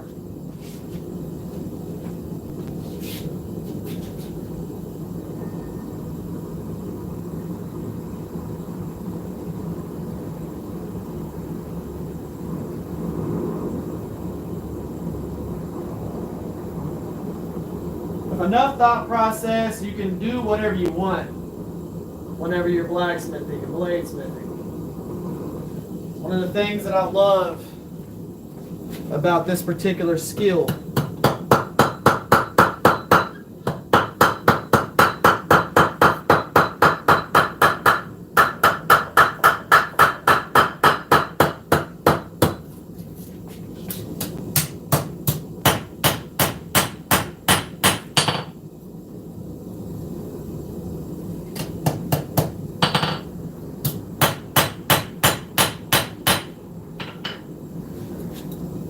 So right now, we're not perfectly round or anything like that, but I do want to show y'all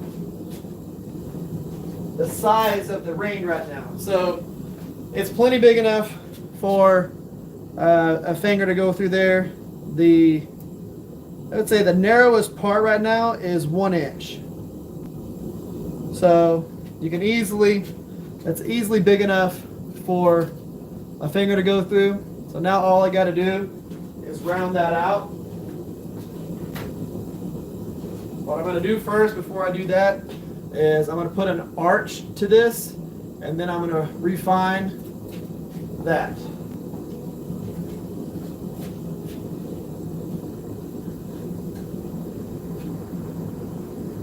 So put a little arch to the spine. And then all I got to do is just clean up the loop on there. And we'll have a nice little ring knife.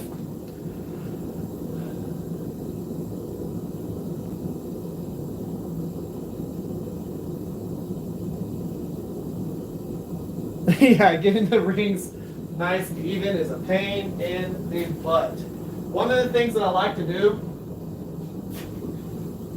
so I've got this pipe right here. I'll show you what makes my life a little bit easier. So I'll take it, and if I'm really trying to get everything perfect, I made this little setup to where I can take this and put it in that useless pritcher hole. And then if I can find my little shim,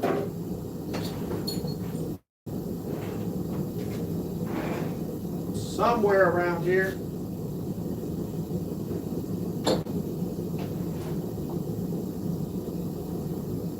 Tell how often I actually forge these ring knives by the fact that my shim isn't like right in front of my face.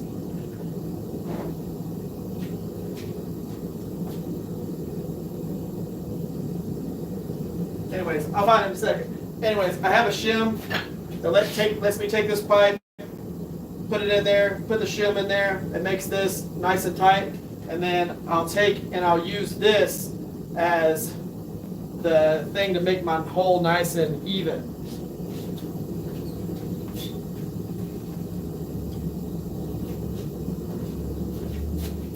So, too big for that. I want to make this nice and arched. I just lay the knife blade down and I hang the handle slightly off the horn right here, so this little step up that's right here.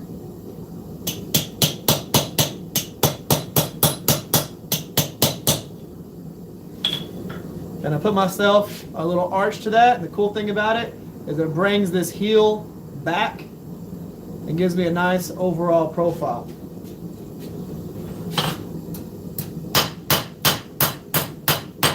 Where that spine was straight here, now it has that arch. So now all I got to do is go in and start planishing and cleaning up that ring. You can see it's not going to take me much to get it where I need it to be.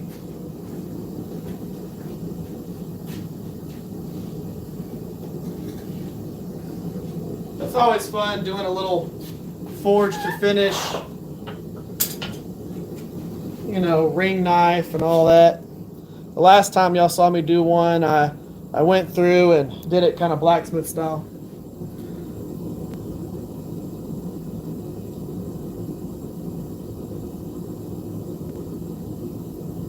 Yeah, it's true. I am not a huge fan of forging a bunch of bottle openers.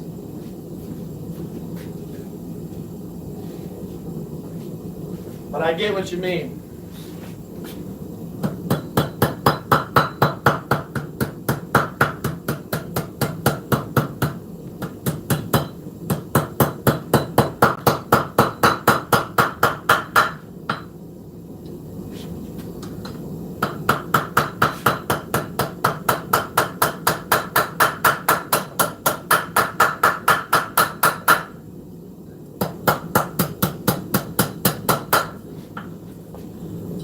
Now, I just want to make sure I don't have that hole coned to one side or the other.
little bit of planishing. Want to planish at low heats. Got my guys in a circle.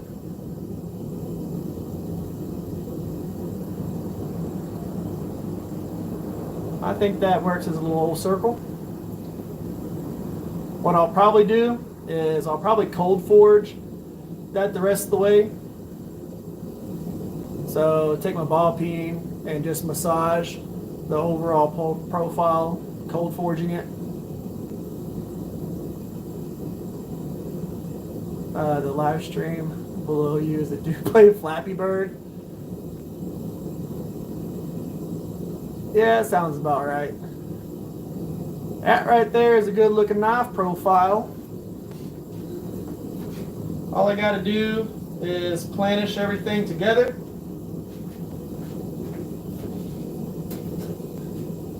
I can't wait for y'all to actually see the full-blown profile. So let me swap out the hammers, grab my planishing hammer.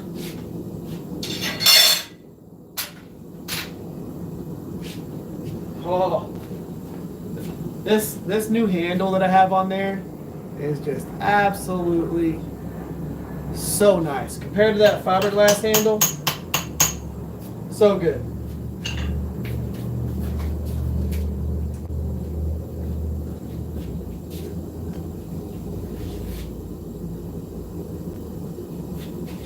Just be mindful whenever you're going through and planishing that you want to do it at a lower heat. You don't want to get this thing super hot. So all we're trying to do is smooth everything.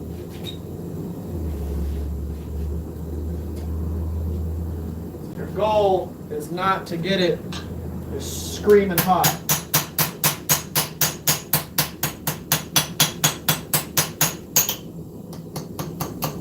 And you could almost do this phase with it cold.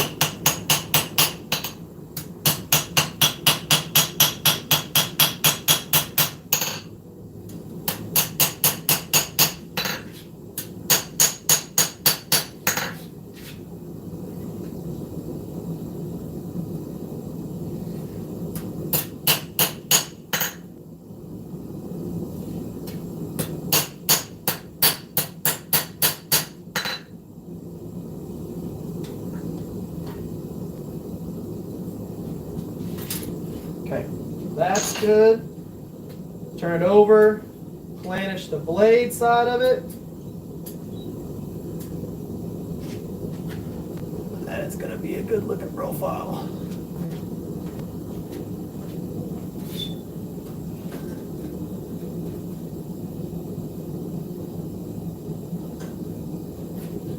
So get the blade side nice and warm.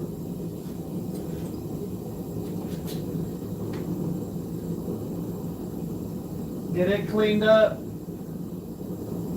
Again, we're going to do this on lower heat, so we just need to get it nice and warmed up. It doesn't need to be glowing hot or anything like that.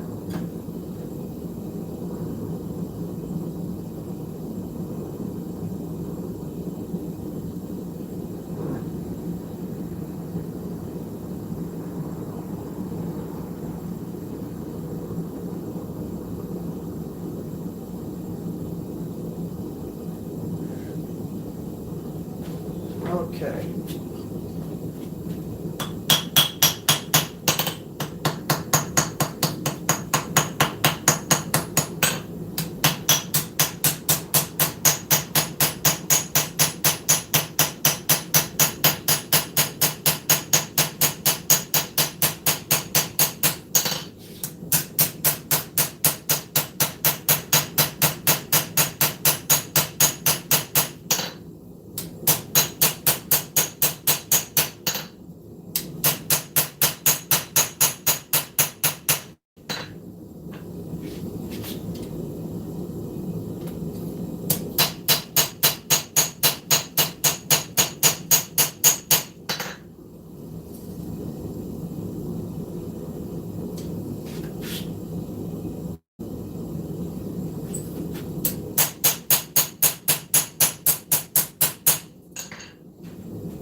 tang.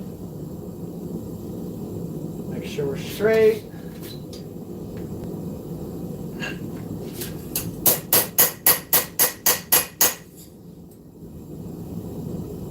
Use my real flat anvil.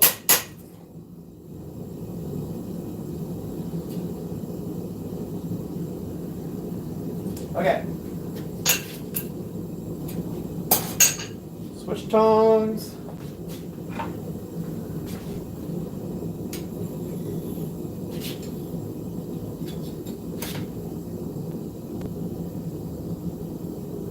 Check it one more time.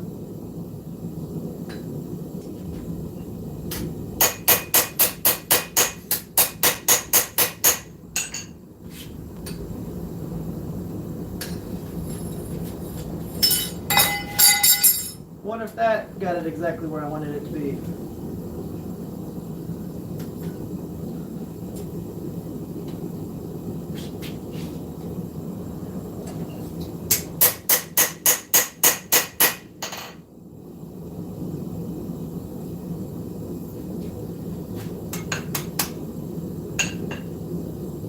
Okay.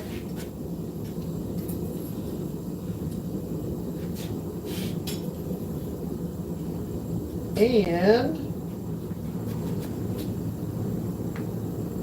that is our profile.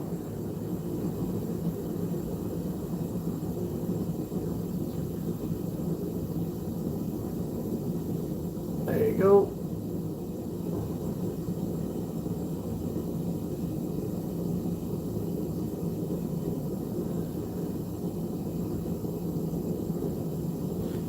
And we have the bevels forged in. You can see where it goes from wide up here down to that narrow right there.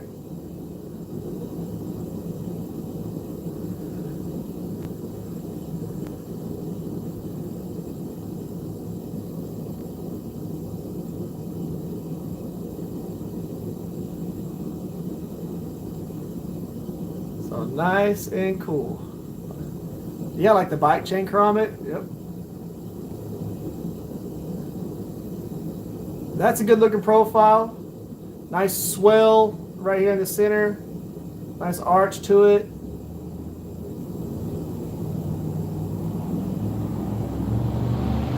Yeah. So, see if I can get it to focus right there. You can see it come right up there. You got to remember the lighting messes with it just a little bit. But yes, the blade is centered. Cutting edge is right down. It's hard because the lighting in here doesn't let y'all fully see everything. So let me...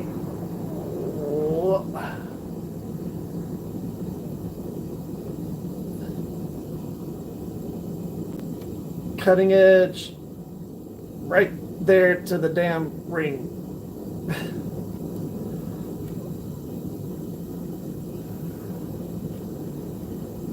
And it's hard because the light's shining from one side, so it looks brighter on one side than the other. Yeah, one side's got a shadow, one side's got light.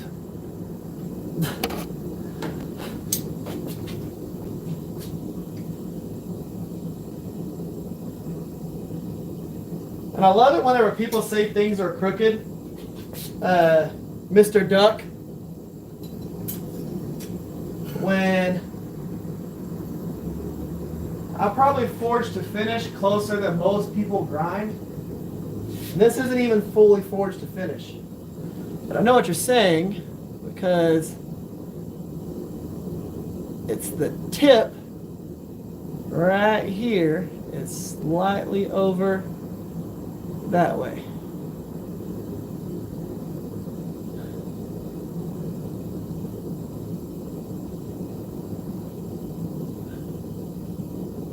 Tip is slightly over to this side. But again, If everybody could forge to finish to that closeness, people would save a lot of money on belts. Not trying to toot my own horn, I'm just saying.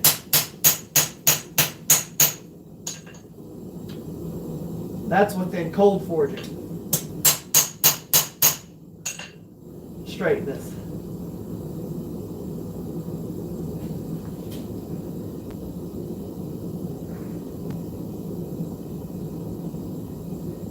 There. Whoop. And I'm not going to modify that anymore because, say that.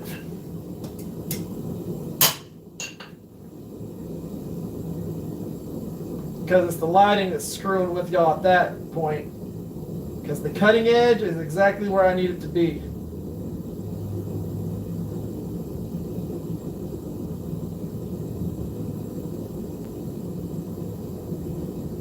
Yep. Yay.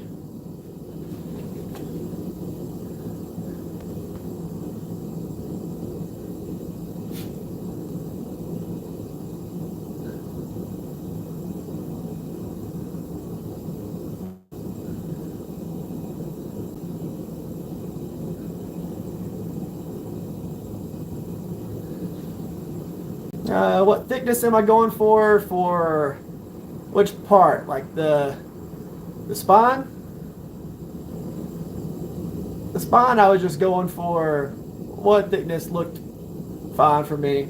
The cutting edge will be, right now, the cutting edge is about,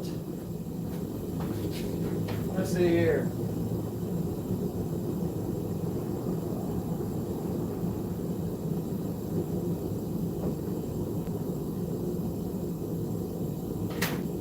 Right now the edge is about a 1/16 wide.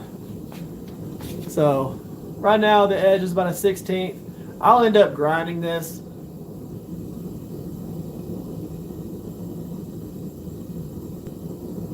The thickness of the blade itself is just under 3/16.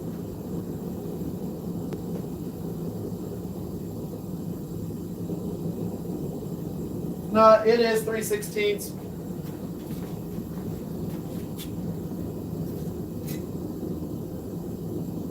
Let's say at the edge of the ring, so the edge of the ring here, the thinnest part is just over 1/8, but at the ricasso, you're at 3/16.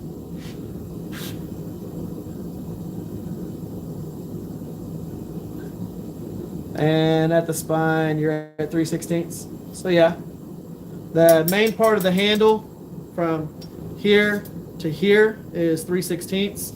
And then there's a slight thinner area in here that's less than that. Okay, let's go on back in the forge so that we can anneal it. Put that heat back up.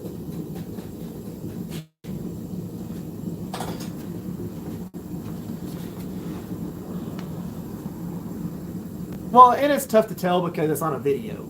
You know what I mean? It's not like y'all are in person trying to do it. Do I have magnets? Yep, I've got.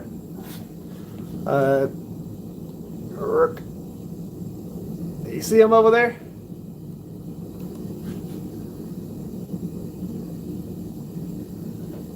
So I've got this magnet, that magnet, plus there's several magnets along this bar on either side of it.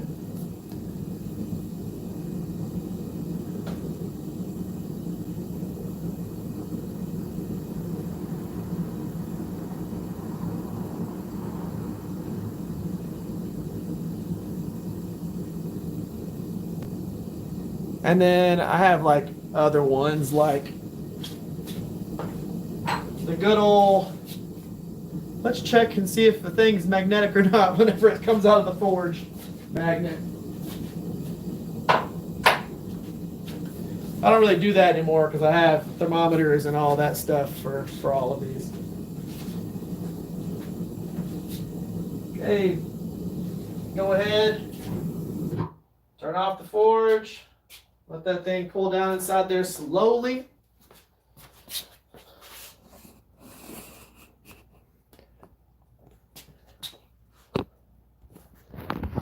Okay. So as we wrap this bad boy up, next week we'll go through and have another fun video. We're going to do some stuff. And like I said, at the beginning of this, I think I said it, the live streams are back. So we're going to be doing live streams on Saturdays between 6 and 6:30. Got angry eyebrows. And then I'll be releasing videos again. So I've got a video that I'm working on right now for the whole Dragon Forge experience wrap up and showing y'all some of that stuff and my takeaways from that. So I've got a video that I'm doing for that for a Shop Talk Tuesday episode. And then I've got some builds that I want to work on as soon as I finish a couple of customer pieces. And then we're going to go from there. And then it is time to ramp up production for Blade Show Texas and the Texas Select Show. I've got to make sure I have inventory for those. I've got, y'all want to see something real quick before we end this? I want to show y'all something. This isn't even all of them.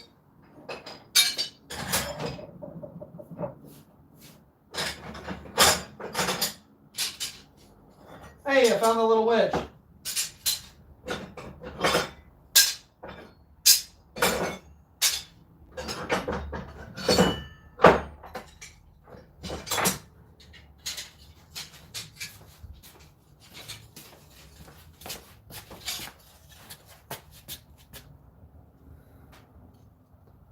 This is nowhere near all of them. Okay?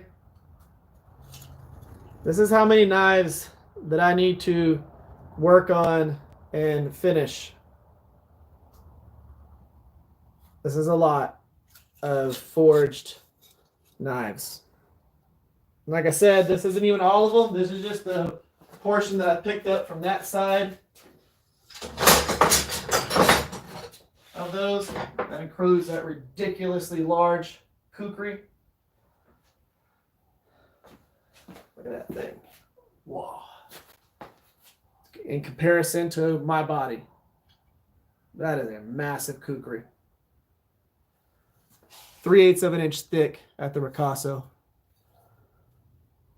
That is a monster of a kukri. And then,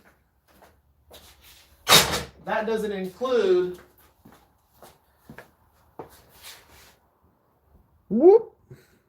all the ones that are up here on these hooks, or the ones that are all the way across here, or the ones that are over here, or the 3 swords that are right there on this little thing.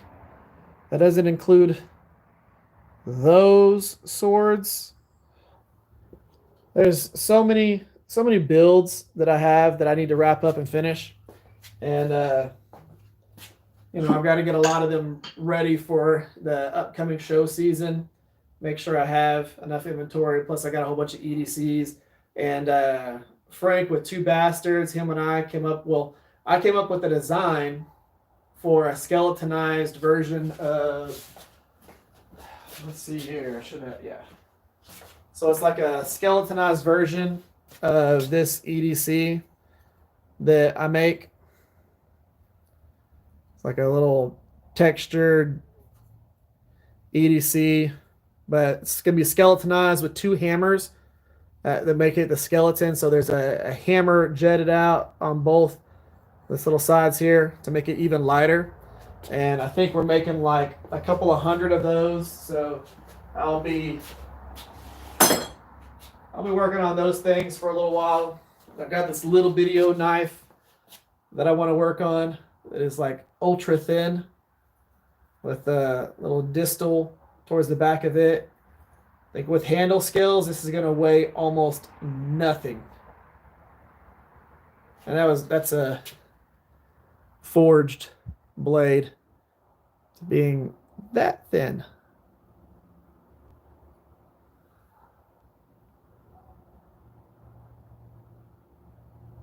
That right there is forged.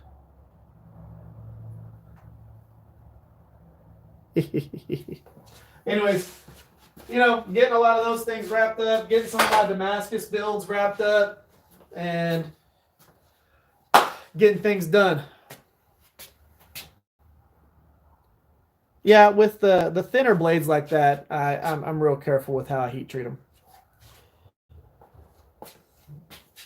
And I do all my thermal cycling and all that stuff just to make sure everything's good.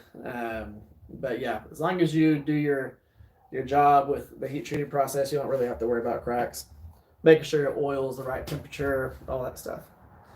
But yeah, so that doesn't mean things aren't going to crack because sometimes shit happens.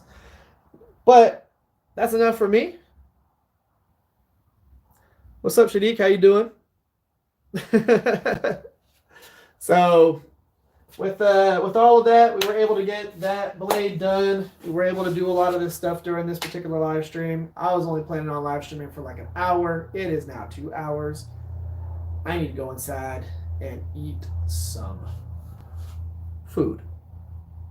Guys, I appreciate y'all. Comment section. Thank you, Duck, for always doing this and hanging out. Y'all have an amazing day. Try not to do the evil eyebrow thing with my glasses. And I'll catch y'all on the next video release plus the live stream next week. Make sure y'all come hang out with that. We're going to be doing another forging project. I might do a something slightly different than a knife, or I might make a knife. I don't know exactly just yet what I want to do. We're going to play around with that. And thank you. I love my workshop. This next season, I'm going to try and expand it out. And I'm going to be putting a hole in the wall over here and expanding that way too. So it's going to be even bigger than what it is right now. Y'all have an amazing night. I will catch y'all next time. I'm going to go inside, eat some food. Y'all are amazing. I'll catch y'all next time. Thank y'all. Good night.